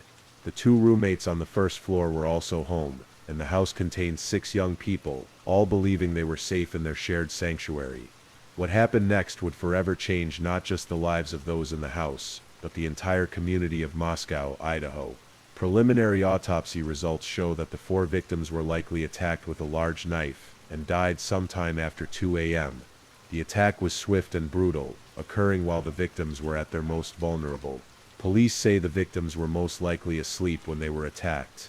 The house, which had been filled with the quiet sounds of young people settling in for the night, became the scene of an unimaginable tragedy. The killer moved through the house with a purpose that would later terrify investigators. Mogan and Goncalves were found in Mogan's bedroom, and Kernodle and Chapin were found in Kernodle's room. The best friends who had shared so much of their lives together were found together in death, their final moments spent in the room where they had shared countless conversations about their dreams and plans for the future. The victims were not gagged or restrained, and the walls at the scene were spattered with blood. The violence of the attack shocked even experienced investigators who had seen many crime scenes throughout their careers. But perhaps the most chilling aspect of this tragedy was its randomness. These were not people involved in dangerous activities or risky lifestyles. They were ordinary college students living ordinary lives, believing they were safe in their own home. The attack seemed to come from nowhere, targeting 4 young people who had done nothing to deserve such a fate. As dawn broke over Moscow on November 13, 2022, the house on King Road held secrets that would soon rock a community and captivate a nation. But for several more hours, the world remained unaware of the tragedy that had unfolded in the quiet hours before sunrise. Sunday, November 13th, 2022, dawned crisp and clear in Moscow, Idaho. It was the kind of autumn day that makes the Polos region famous. Golden light filtering through bare tree branches, the promise of winter in the air, and the peaceful quiet that settles over college towns on Sunday mornings. For most residents of Moscow, it was a day that began like any other. Coffee shops opened to serve students cramming for exams, families prepared for church services, and the rhythms of small-town life continued their familiar patterns. No one could have imagined that this Sunday would become a day that would divide their community's history into before and after. As the morning progressed into afternoon, concern began to grow among friends and family of the residents of 1122 King Road. Phone calls went unanswered, text messages remained unread, and plans that had been made for Sunday activities went unfulfilled. By early afternoon, friends of the roommates had become worried enough to come to the house to check on them. They knew it wasn't like their friends to be completely unreachable, especially when they had made plans for the day. College students might sleep in after a Saturday night out, but they typically responded to calls and messages by afternoon. At approximately 11:58 a.m., a 911 call was placed from the King Road house. The caller reported an unconscious person, though the exact details of that call would later become a subject of intense scrutiny and investigation. What is known is that the call brought Moscow police to a scene that would haunt them for years to come. When officers arrived at 1122 King Road, they encountered a scene of unimaginable horror. The house that had been filled with laughter, friendship, and dreams just hours before had become the site of a quadruple homicide that would shake the foundations of this peaceful college community. Kaylee, her lifelong best friend and roommate Madison Mogan, a third roommate Xana Kernodle, and Kernodle's boyfriend Ethan Chepin were stabbed to death inside the girls' off-campus house. 2 other roommates survived the shocking crime. The 2 surviving roommates, who had been on the first floor during the attack, were found unharmed but traumatized beyond measure. They would later be cleared as suspects, but they would carry the psychological scars of that night for the rest of their lives. The scene that investigators encountered was one of extreme violence. The victims were likely stabbed multiple times in their sleep mere days before Thanksgiving break. The randomness and brutality of the attack sent shockwaves through the investigating team and the community at large. Moscow Police Chief James Fry would later describe the scene as one of the most challenging his department had ever encountered. The small college town, which typically dealt with noise complaints and minor infractions, was suddenly facing a quadruple homicide that would require resources and expertise far beyond their normal scope. As news of the murders spread through Moscow and beyond, the reaction was immediate and intense. The University of Idaho campus was placed on lockdown, students were advised to shelter in place, and parents across the country began frantically calling their college-age children to make sure they were safe. Social media exploded with speculation, fear, and disbelief. How could something like this happen in Moscow, Idaho? Who could have committed such a heinous act? And most frighteningly of all, was the killer still out there? The investigation that followed would become one of the most closely watched criminal cases in recent American history, involving multiple law enforcement agencies, advanced forensic techniques, and a level of public scrutiny that few cases have ever experienced.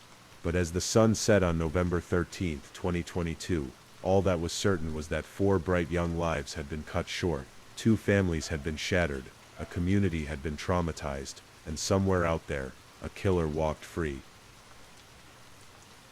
In the hours and days following the discovery of the bodies at 1122 King Road, Moscow, Idaho, transformed from a sleepy college town into the epicenter of one of the most closely watched criminal investigations in recent memory. The small community, unaccustomed to such violence, struggled to process what had happened within their borders. The University of Idaho's campus, normally bustling with students heading to classes and social activities, became eerily quiet. The shocking crime garnered national intrigue, and suddenly this remote college town found itself under an international spotlight it had never sought. Moscow police, working alongside Idaho State Police and the FBI, established a massive crime scene at the King Road house. The investigation required a level of forensic expertise that extended far beyond what the local department typically handled. Federal agents, crime scene specialists, and forensic experts descended on the quiet residential street, turning it into a hub of investigative activity.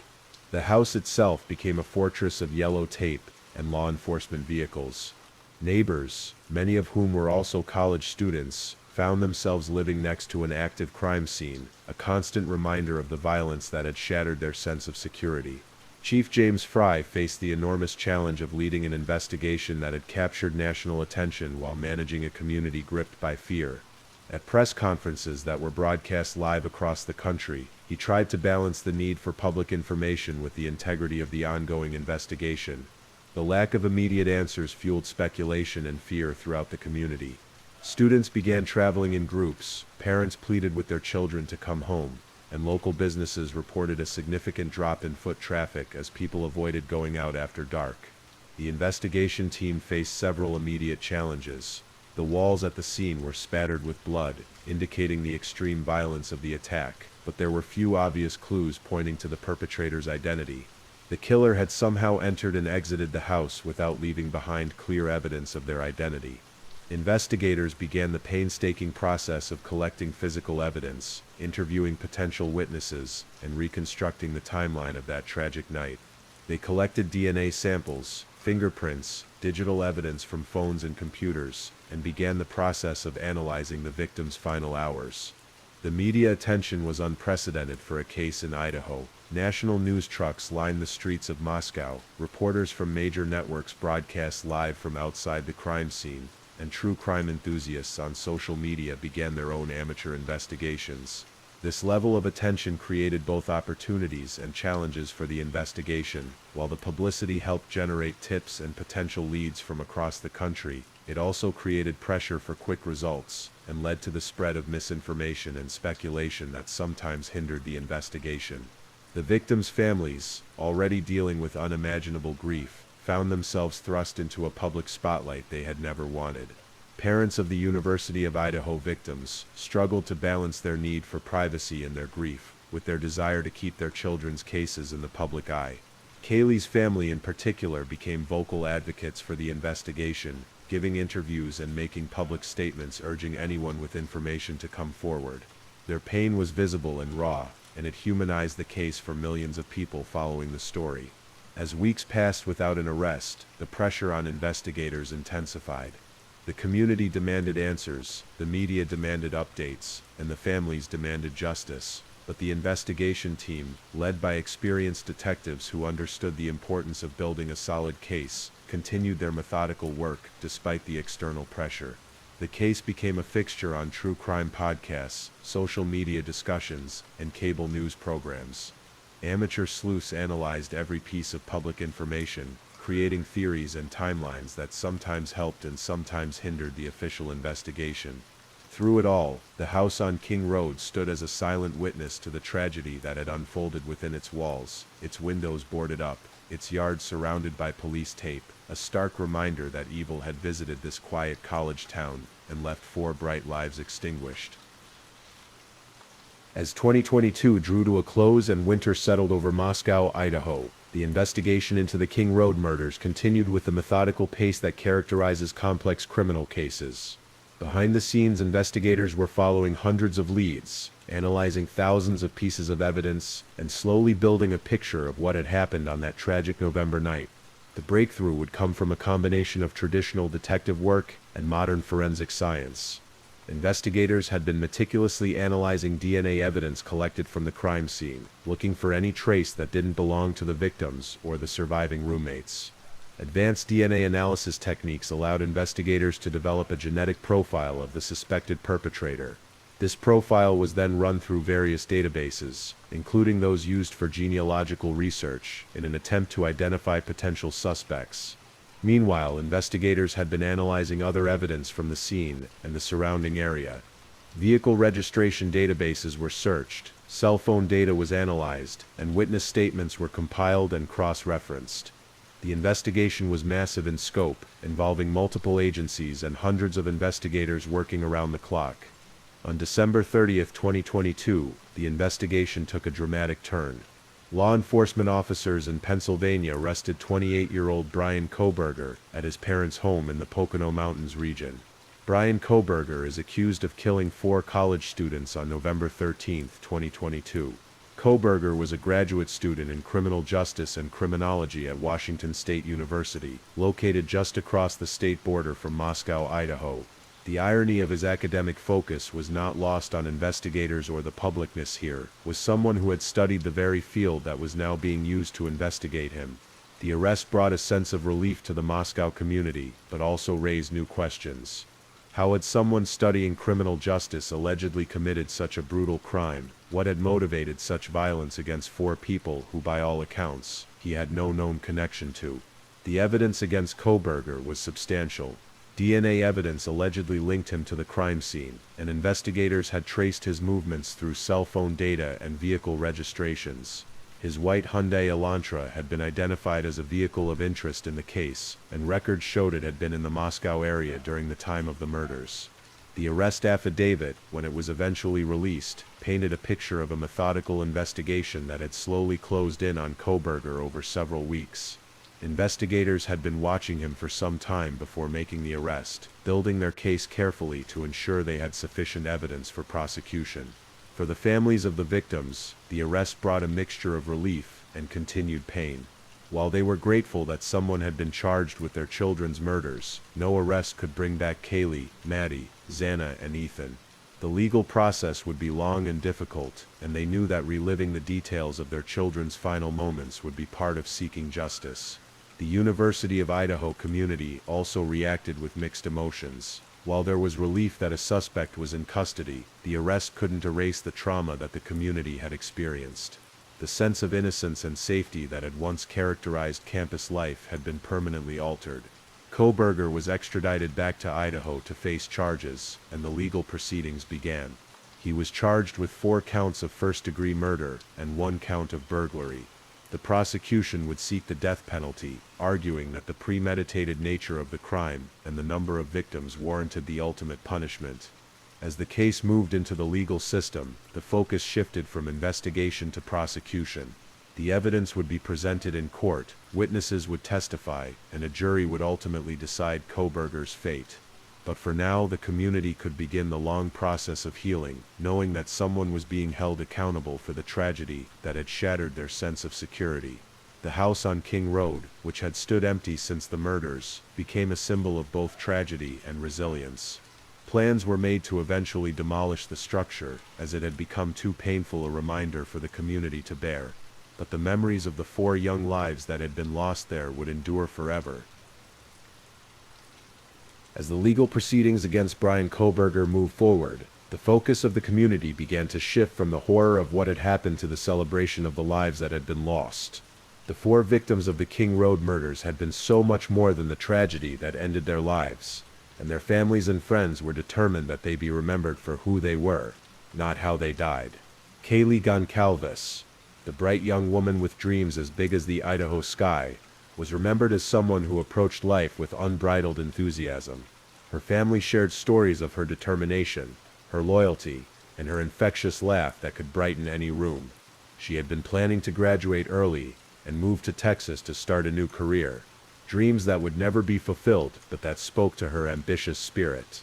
Madison Mogan, Kaylee's best friend since 6th grade, was remembered as the steady, reliable presence in any group. Her friends described her as someone you could always count on, whether you needed help with homework, a shoulder to cry on, or someone to share in your celebrations. The bond between Kaylee and Maddie had been special, the kind of friendship that comes along once in a lifetime. Xana Kernodle was remembered as a young woman who had found her perfect match in Ethan Chapin. Their relationship had been one of mutual support and genuine love, and friends described them as a couple who made everyone around them believe in the possibility of true love. Xana's academic achievements and her warm personality had made her beloved by both professors and fellow students. Ethan Chapin, the youngest of the 4 victims at just 20 years old, was remembered as someone with a kind heart and an easy smile. His fraternity brothers described him as loyal and genuine, someone who treated everyone with respect and kindness. His love for Xana was evident to everyone who knew them, and his frequent presence at the King Road house had made him part of the family there. A memorial was held for Kaylee Goncalves and Madison Mogan, celebrating their lives and the impact they had made on everyone who knew them. The service was filled with stories, laughter through tears, and a determination to honor their memory by living fully and loving deeply. The University of Idaho community also came together to remember the victims. Memorial services, scholarship funds, and campus initiatives were established to ensure that Kaylee, Maddie, Xana, and Ethan would not be forgotten. Their names were added to campus memorials, and their stories became part of the university's history. The impact of their deaths extended far beyond their immediate circle of family and friends. The case had touched people across the nation who had followed the story and felt a connection to these four young people they had never met. Social media was filled with tributes, memories, and expressions of support for the families. The tragedy also sparked important conversations about safety, both on college campuses and in small communities. Universities across the country reviewed their security protocols, students became more aware of their surroundings, and families had difficult but necessary conversations about personal safety. For the surviving roommates, the path forward was particularly challenging. They had lost not just friends but their sense of security and normalcy. The trauma of that night would be something they would carry with them forever, but they also became symbols of resilience and the possibility of healing after unimaginable loss. The King Road house itself became a subject of community debate. Many felt it should be demolished, as it had become too painful a reminder of the tragedy. Others argued for its preservation as a memorial. Ultimately, the decision was made to demolish the structure, with the understanding that the true memorial to the victims would be in the lives they had touched and the love they had shared. As months passed and the seasons changed in Moscow, the community began to find ways to move forward while still honoring the memory of the four victims. It was a delicate balance between healing and remembrance, between returning to normal life and never forgetting the tragedy that had changed everything. The families of the victims became advocates not just for justice in their specific case, but for awareness about violence against young people and the importance of community support in times of tragedy. Their strength in the face of unimaginable loss became an inspiration to many who followed their journey. The case also highlighted the power of community in times of crisis. The outpouring of support for the families, the cooperation between law enforcement agencies, and the way the university and town came together showed the best of human nature in response to the worst of human actions. As 2023 progressed and the legal proceedings in the case moved forward, the families of Kaylee, Maddie, Xana, and Ethan continued their long journey toward whatever healing might be possible after such profound loss. The path to justice in a case of this magnitude is never quick or simple, and they knew that years might pass before the legal process was complete. Brian Koberger's case moved through the Idaho court system with the careful deliberation that capital cases require. His defense team mounted various legal challenges, while prosecutors built their case methodically, knowing that they would need to prove beyond a reasonable doubt that he was responsible for the murders. The evidence in the case was complex and multifaceted. DNA evidence, cell phone data, vehicle records, and witness statements all played roles in building the prosecution's case. The defense, as is their right and responsibility, challenged this evidence and sought to create reasonable doubt about their client's guilt. For the families, each court appearance and legal filing was a reminder of their loss, but also a step toward potential justice. They attended hearings when possible, issued statements to the media, and worked to ensure that their children's cases remained in the public consciousness. On the 2-year mark of the gruesome crime, parents of the University of Idaho victims spoke out, sharing their ongoing grief, but also their determination to see justice served. Their strength and dignity in the face of unimaginable loss continued to inspire those following the case. The University of Idaho also continued its healing process. New security measures were implemented, counseling services were expanded, and programs were created to honor the memory of the four victims. The campus community learned to balance the need to move forward with education and campus life, while never forgetting what had been lost. The case had a lasting impact on true crime coverage and social media investigation. The intense public interest and amateur sleuthing that had surrounded the case led to discussions about the ethics of online investigation and the balance between public interest and privacy for victims' families. Moscow, Idaho gradually returned to its rhythms as a college town, but it was forever changed. The innocence that had once characterized the community was gone, replaced by a more cautious awareness of the potential for evil to intrude into even the most peaceful places.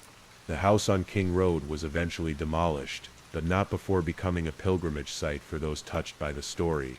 People came from across the country to pay their respects, leaving flowers, notes, and tokens of remembrance for 4 young people they had never met, but whose story had touched their hearts.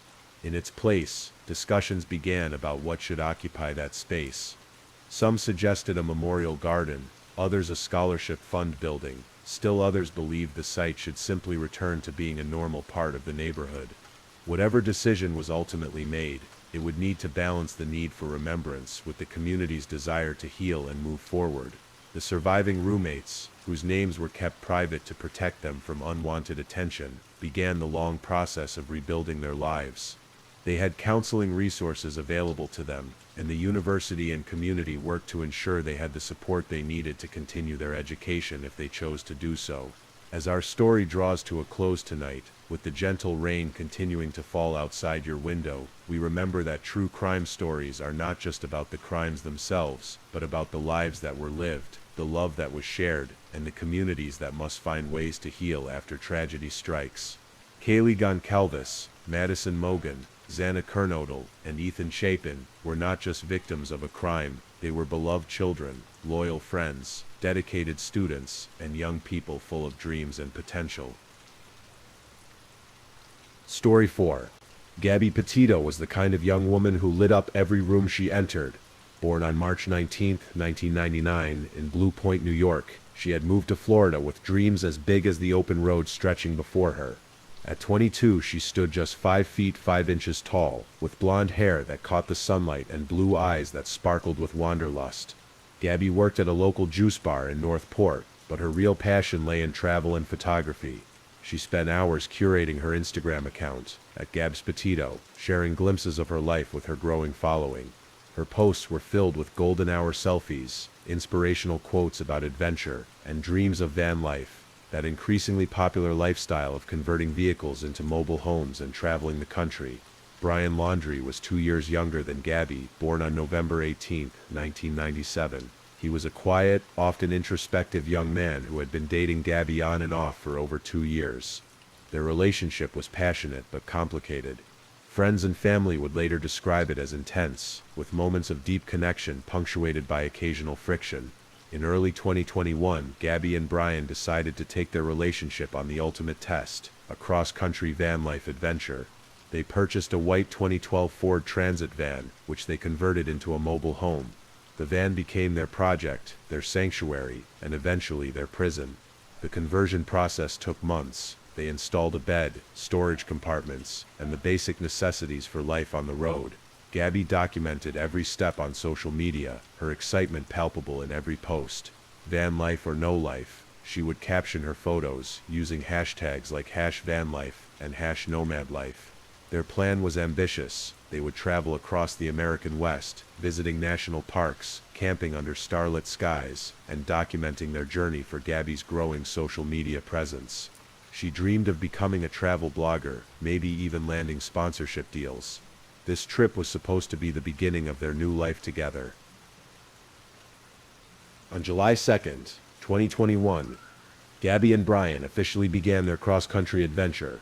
Their white Ford Transit van, affectionately nicknamed the van in Gabby's posts, pulled out of Northport, Florida, loaded with dreams and supplies for what was planned to be a 4-month journey. Their first major stop was in Kansas, where they visited Brian's sister Cassie and her family. The visit seemed pleasant enough. Family photos showed the couple smiling, Gabby playing with Brian's young nephews. But even then, there were subtle signs that not everything was perfect in paradise. From Kansas, they headed west toward Colorado. Gabby's Instagram posts from this period show breathtaking landscapes, endless skies, mountain vistas, and the couple looking happy in their photos. But social media, as we all know, often tells only part of the story. Their route took them through Colorado Springs, where they hiked and explored. Gabby posted a photo of herself doing yoga on a rock formation. Caption: "Finding my balance." They visited the Great Sand Dunes National Park, where Gabby's joy seemed genuine in photos of her running barefoot through the sand. From Colorado, they traveled to Utah, the state that would become central to their story. Utah's national parks were on every van life enthusiast's bucket list. Arches, Canyonlands, Capitol Reef, Bryce Canyon, and Zion. For young adventurers like Gabby and Brian, Utah represented the ultimate van life destination. They arrived in Moab, Utah, on August 12, 2021. Moab is a small desert town that serves as the gateway to Arches and Canyonlands National Parks. With its red rock formations, stunning desert landscapes, and outdoor adventure opportunities, it attracts thousands of visitors every year. But August 12th would become a date that would haunt this case forever. Because on that sweltering summer day in Moab, something happened that would set in motion a chain of events leading to tragedy. It was approximately 4:30 p.m. on August 12, 2021, when a 911 call came into the Grand County Sheriff's Office in Moab, Utah. The caller reported a domestic dispute involving a white van and a young couple. The caller described seeing a man slapping a woman, and the situation appeared to be escalating. When Officer Eric Pratt of the Moab Police Department responded to the call, he spotted the white Ford Transit van traveling north on Main Street. The van was speeding and swerving, showing clear signs of erratic driving. Officer Pratt initiated a traffic stop near the entrance to Arches National Park. What happened next was captured on police body camera footage that would later be analyzed frame by millions of viewers. As Officer Pratt approached the van, he found 22-year-old Gabby Petito in an extremely emotional state. She was crying, hyperventilating, and clearly distressed. "We've been fighting all morning," Gabby told the officer through her tears.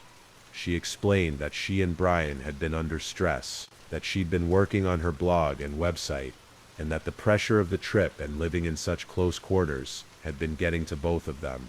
Brian Laundrie appeared calm and collected when speaking with the officers. He was polite, cooperative, and presented himself as the more level-headed of the two. He told officers that Gabby had been having what he called episodes, periods of anxiety and emotional distress that had been affecting their relationship. The body camera footage shows Gabby taking responsibility for the physical altercation. She told officers that she had hit Brian first, that she was the aggressor in the situation. She explained that she had grabbed the steering wheel while he was driving, which had caused the erratic driving that led to the traffic stop. But there were details in the police report that painted a more complex picture. Witnesses had reported seeing Brian grab Gabby's face and push her back before the physical altercation occurred. There were visible scratches on Brian's face and arm, which he claimed were from Gabby hitting him. The officers faced a difficult decision. Technically, based on Utah law and Gabby's admission that she had struck Brian first, she could have been arrested for domestic violence.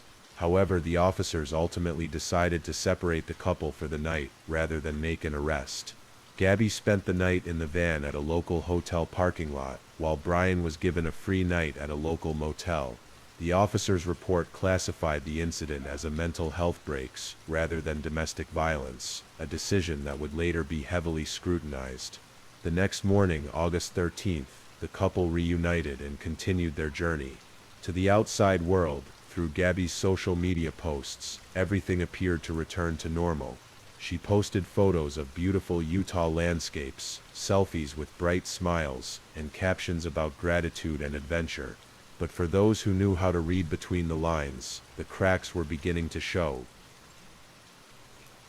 Following the Moab incident, Gabby and Brian continued their journey through Utah's stunning national parks. For the next 2 weeks, Gabby's social media presence continued, though those who knew her well would later say the posts seemed different. More forced, less spontaneous. On August 19th, Gabby posted a photo from Canyonlands National Park. She's sitting on the edge of a cliff, arms raised toward the sky, with the caption, "Happy Halloween." It was a quirky, vintage-style photo that seemed to capture her free spirit. But it would be one of her last authentic posts. Around August 17th, the couple had traveled to Salt Lake City, where they spent several days. During this time, Brian flew back to Florida alone, ostensibly to help his parents move items out of a storage unit and clear out their home office so he could move in upon their return from the road trip. Gabby stayed behind in Salt Lake City, staying in a hotel by herself. This separation raised questions that would never be fully answered. Why did Brian need to fly back to Florida for what seemed like a simple moving task? Why couldn't it wait until their return? Friends and family noted that this seemed unusual for the couple, who had been essentially inseparable since starting their journey. Brian returned to Salt Lake City on August 23rd, and the couple resumed their travels. Their next destination was Grand Teton National Park in Wyoming, followed by Yellowstone National Park. These were to be the crown jewels of their van life adventure. On August 25th, Gabby posted what would become her final Instagram post. It was a photo of herself holding a small pumpkin, taken at a farmer's market in Utah. The caption read, "Happy Halloween, it's the little things." The post seemed innocent enough, but later analysis would reveal inconsistencies that suggested it might not have been posted by Gabby herself. The last confirmed communication from Gabby came in a text message to her mother, Nicole Schmidt, on August 27th. The message read, "Can you help Stan? I just keep getting his voicemails and missed calls." The Stan was Gabby's grandfather, but the reference was odd. Gabby had never referred to her grandfather by his first name before. She always called him Grandpa. Nicole Schmidt would later say this text message immediately raised red flags. The language didn't sound like Gabby, and the request was unusual. Schmidt tried calling and texting back immediately, but received no response. On August 30th, another text was sent from Gabby's phone, "No service in Yosemite." This message was even more concerning, because Gabby and Brian were supposed to be in Grand Teton National Park in Wyoming, not Yosemite in California. These would be the last communications from Gabby's phone. Somewhere in the vast wilderness of Wyoming, in the shadow of the Grand Teton Mountains, a young woman's dream adventure had become a nightmare. And as August faded into September, the silence from Gabby would become deafening. September 1st, 2021, was a day that would forever be etched in the memories of the Petito and Schmidt families. On that quiet Wednesday morning, a white Ford Transit van pulled into the driveway of the Laundry family home at 2926 Bayshore Drive in Northport, Florida. But something was terribly wrong with this homecoming. The van that had left Florida 2 months earlier, carrying 2 young adventurers, had returned with only one occupant, Brian Laundry. Brian's parents, Christopher and Roberta Laundry, welcomed their son home without any apparent concern about Gabby's absence. To the neighbors who might have noticed, it appeared to be a normal family reunion. Brian helped unload items from the van, the family gathered for dinner, and life resumed its regular rhythm at the Laundry household. But 1,200 miles away in New York, Gabby's family was growing increasingly worried. Nicole Schmidt, Gabby's mother, had not heard from her daughter since that strange text message on August 30th about being in Yosemite. Every call to Gabby's phone went straight to voicemail. Every text message went unanswered. What made the silence even more troubling was that it was completely out of character for Gabby. She was the type of person who stayed in constant communication with her family, often sending multiple texts a day with photos, updates, and random thoughts. The sudden radio silence was alarm bells screaming in the darkness.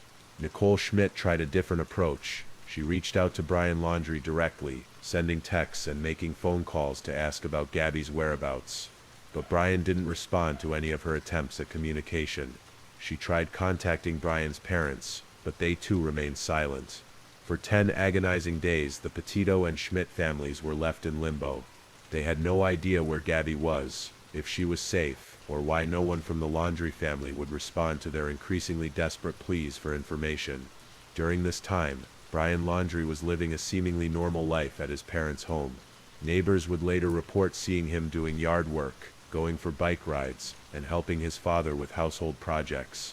He appeared calm and unbothered by the growing concerns about his missing fiancée. The Laundry family's behavior during this period would later become a source of intense scrutiny and criticism. They had clearly been told something about Gabby's absence, yet they made no effort to contact her family or assist in any search efforts. Their silence was deafening, and to many observers deeply troubling. On September 10th, Nicole Schmidt had reached her breaking point. With still no word from Gabby or the Laundrie family, she made a decision that would launch one of the most high-profile missing person cases in recent American history. She contacted the Suffolk County Police Department in New York and filed a missing person report for her daughter. The wheels of justice were finally beginning to turn, but precious time had already been lost. 10 days had passed since Brian Laundrie returned home alone. 10 days during which crucial evidence could have been preserved, witnesses could have been interviewed, and search efforts could have begun. As September 10th faded into evening, Gabby Petito was officially classified as a missing person. Somewhere in the American West, a young woman's fate remained unknown, while the man who might hold the answers to her disappearance remained silent in a Florida suburb. Once Gabby Petito was officially reported missing on September 10th, 2021, law enforcement agencies across multiple states began coordinating what would become a massive search effort. The FBI's Denver office took the lead on the case, given that Gabby was last known to be in Wyoming. The first major break came from analyzing Gabby's social media presence and digital footprint. Investigators were able to trace the couple's movements through Gabby's Instagram posts, credit card transactions, and cell phone data. This digital trail painted a picture of their journey and helped narrow down the search area. On September 11th, Northport police visited the Laundrie family home to ask about Gabby's disappearance. This was when the family's behavior became even more troubling. Instead of speaking with police directly, the Laundries referred them to their attorney, Stephen Bertolino, who provided a brief statement, but no useful information about Gabby's whereabouts. The attorney's statement was cold and legalistic. The advice of counsel is that Mr. Laundrie remain in the background at this juncture and allow the FBI to come forward with the information they feel is appropriate to disseminate to the public. This response outraged Gabby's family and the growing number of people following the case online. Here was a young woman missing in the wilderness, and the person who was with her was refusing to help with the search efforts. It seemed incomprehensible to many observers. On September 14th, Brian Laundrie was officially named a person of interest in Gabby's disappearance. This designation meant that while he wasn't formally a suspect, investigators wanted to speak with him about what he knew regarding Gabby's last known movements. But Brian's cooperation was not forthcoming. Through his attorney, he continued to assert his Fifth Amendment right against self-incrimination and refused to speak with investigators. This legal right, while constitutional, struck many people as morally questionable when a person's life was potentially at stake. Meanwhile, social media had exploded with interest in the case. The hashtag #FindGabbyPetito began trending on Twitter, Instagram, and TikTok. Amateur internet sleuths began analyzing every photo, every social media post, and every piece of available information about the couple's journey. Some of these amateur investigators actually provided valuable assistance to law enforcement.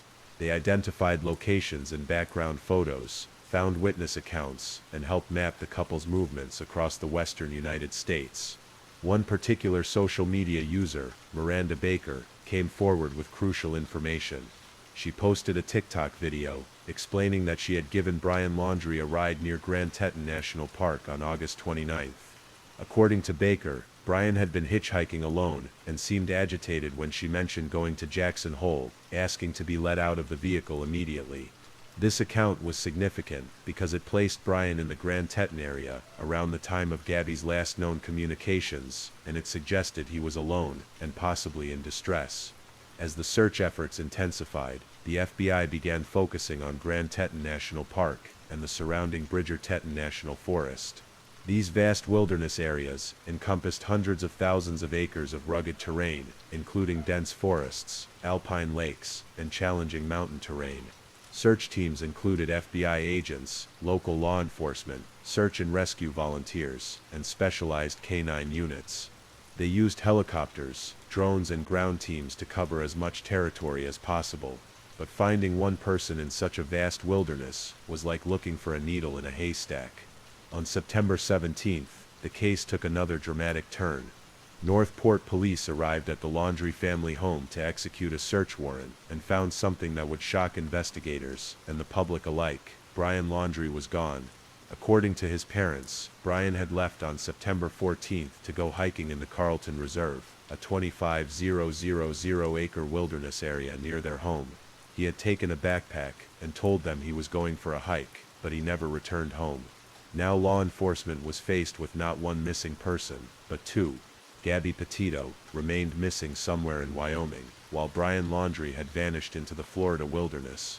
The case that had already captured national attention was about to become even more complex and tragic. September 19, 2021, dawned clear and crisp in the mountains of Wyoming. FBI search teams had been combing the Grand Teton National Park area for days, following up on tips, witness accounts, and digital evidence that suggested Gabby and Brian had been in this area in late August. The breakthrough came from an unlikely source, a family of YouTubers called Red, White, and Bethune who had been camping in the Bridger Teton National Forest on August 27th. They had been filming their camping adventure, and later, after hearing about the search for Gabby, they reviewed their footage. In the background of one of their videos, barely visible in the distance, was a white van parked in an area known as the Spread Creek Dispersed Camping Area. The van appeared to be a Ford Transit, matching the description of Gabby and Brian's converted home on wheels. This video evidence helped focus the search efforts on a specific area of the vast wilderness. On September 19th, search teams concentrated their efforts around Spread Creek, an area popular with dispersed campers who prefer to camp outside of established campgrounds. At approximately 3:40 p.m. Mountain Time, FBI investigators discovered what they had been searching for, but not what they had hoped to find. Human remains were located in the Bridger Teton National Forest, in an area consistent with the location of the white van seen in the YouTube video. The discovery was made in a remote area, several hundred yards from where the van had been parked. The remains were found near a makeshift fire ring, in an area that showed signs of recent camping activity. The FBI immediately secured the scene and called in forensic specialists. The area was treated as a potential crime scene, with investigators carefully documenting every detail, photographing the location, and collecting potential evidence. That evening, the FBI held a press conference to announce the discovery. Special Agent in Charge Michael Schneider spoke to gathered media. Earlier today, human remains were discovered in the Bridger Teton National Forest in Wyoming by law enforcement agents conducting a search for Gabby Petito in the area. The remains were found in an area where a scattered camp and a fire ring were located. While the FBI could not immediately confirm the identity of the remains, the location and circumstances strongly suggested they had found Gabby Petito. For her family, who had held on to hope for weeks, this news was devastating. The discovery sent shockwaves across the nation. Millions of people who had been following the case through social media felt a collective grief for a young woman they had never met, but whose story had touched their hearts. On September 21st, 2021, the Teton County Coroner's Office officially confirmed what everyone feared. The remains found in the Wyoming wilderness were those of 22-year-old Gabby Petito. Dr. Brent Blue, the Teton County coroner, announced that the manner of death was homicide, though the specific cause of death would not be released immediately pending further investigation. The confirmation that Gabby had been murdered turned a missing person case into a homicide investigation. The news of Gabby's death was met with an outpouring of grief from around the world. Her family released a statement. "We want to thank the FBI and other law enforcement for their dedication and tireless efforts in finding Gabby. We ask that you all give us time to process this incredibly difficult time and give us space to grieve." But even as the nation mourned for Gabby, another mystery was deepening in the swamps of Florida, where Brian Laundrie remained missing, and the subject of an increasingly intense manhunt. With Gabby's death confirmed as a homicide, the search for Brian Laundrie took on new urgency. He was no longer just a person of interest in a missing person case. He was now the primary suspect in a murder investigation. On September 23, 2021, a federal arrest warrant was issued for Brian Laundrie. The charge was for the unauthorized use of Gabby's debit card and credit cards after her death, transactions that totaled more than $1,000 between August 30th and September 1st. While this wasn't a murder charge, it gave law enforcement the legal authority to arrest him. The search for Brian Laundrie became one of the most intensive manhunts in recent American history. The Carlton Reserve in Florida, where his parents claimed he had gone hiking, became the focus of massive search efforts involving hundreds of law enforcement officers, search dogs, helicopters, drones, and specialized swamp vehicles. The 25, 000-acre reserve was a challenging search environment, with dense vegetation, swampland, alligators, and venomous snakes. Search teams worked in grueling conditions, following up on tips and searching areas where Brian might have gone to ground. For weeks the search continued with no sign of Brian Laundrie. Reported sightings came in from across the country, but none proved credible. The FBI received thousands of tips, each one requiring investigation and follow-up. The case had become a national obsession. Cable news channels provided round-the-clock coverage, protesters gathered outside the Laundrie family home, and social media was filled with theories, speculation, and demands for justice. On October 12, 2021, Dr. Brent Blue, the Teton County coroner, released additional details about Gabby's death. He announced that she had died by manual strangulation, and that her body had been in the wilderness for 3 to 4 weeks before it was discovered. The brutality of the crime shocked even those who had been following the case closely. The manhunt for Brian Laundrie continued into October, with no sign of the fugitive. Some speculated that he had fled the country, others believed he was hiding with assistance from family or friends, and still others thought he had died by suicide in the vast Florida wilderness. On October 20th, 2021, the search came to its tragic conclusion. Chris and Roberta Laundrie, accompanied by law enforcement, went to the Carlton Reserve to search an area that had recently reopened after being underwater due to flooding. In the Miakahatchee Creek Environmental Park, adjacent to the Carlton Reserve, they found a backpack and notebook belonging to Brian Laundrie. Nearby they discovered human remains that were later confirmed through dental records to be those of Brian Laundrie. The cause of Brian's death was determined to be a self-inflicted gunshot wound to the head. He had apparently died by suicide, taking with him any chance of getting answers about what exactly happened to Gabby in those final days in Wyoming. In January 2022, the FBI released a statement saying that Brian Laundrie was the only person responsible for Gabby's death, effectively closing the criminal investigation. However, this conclusion brought little comfort to Gabby's family, who were left with countless unanswered questions about their daughter's final days. The case of Gabby Petito and Brian Laundrie became more than just a true crime story.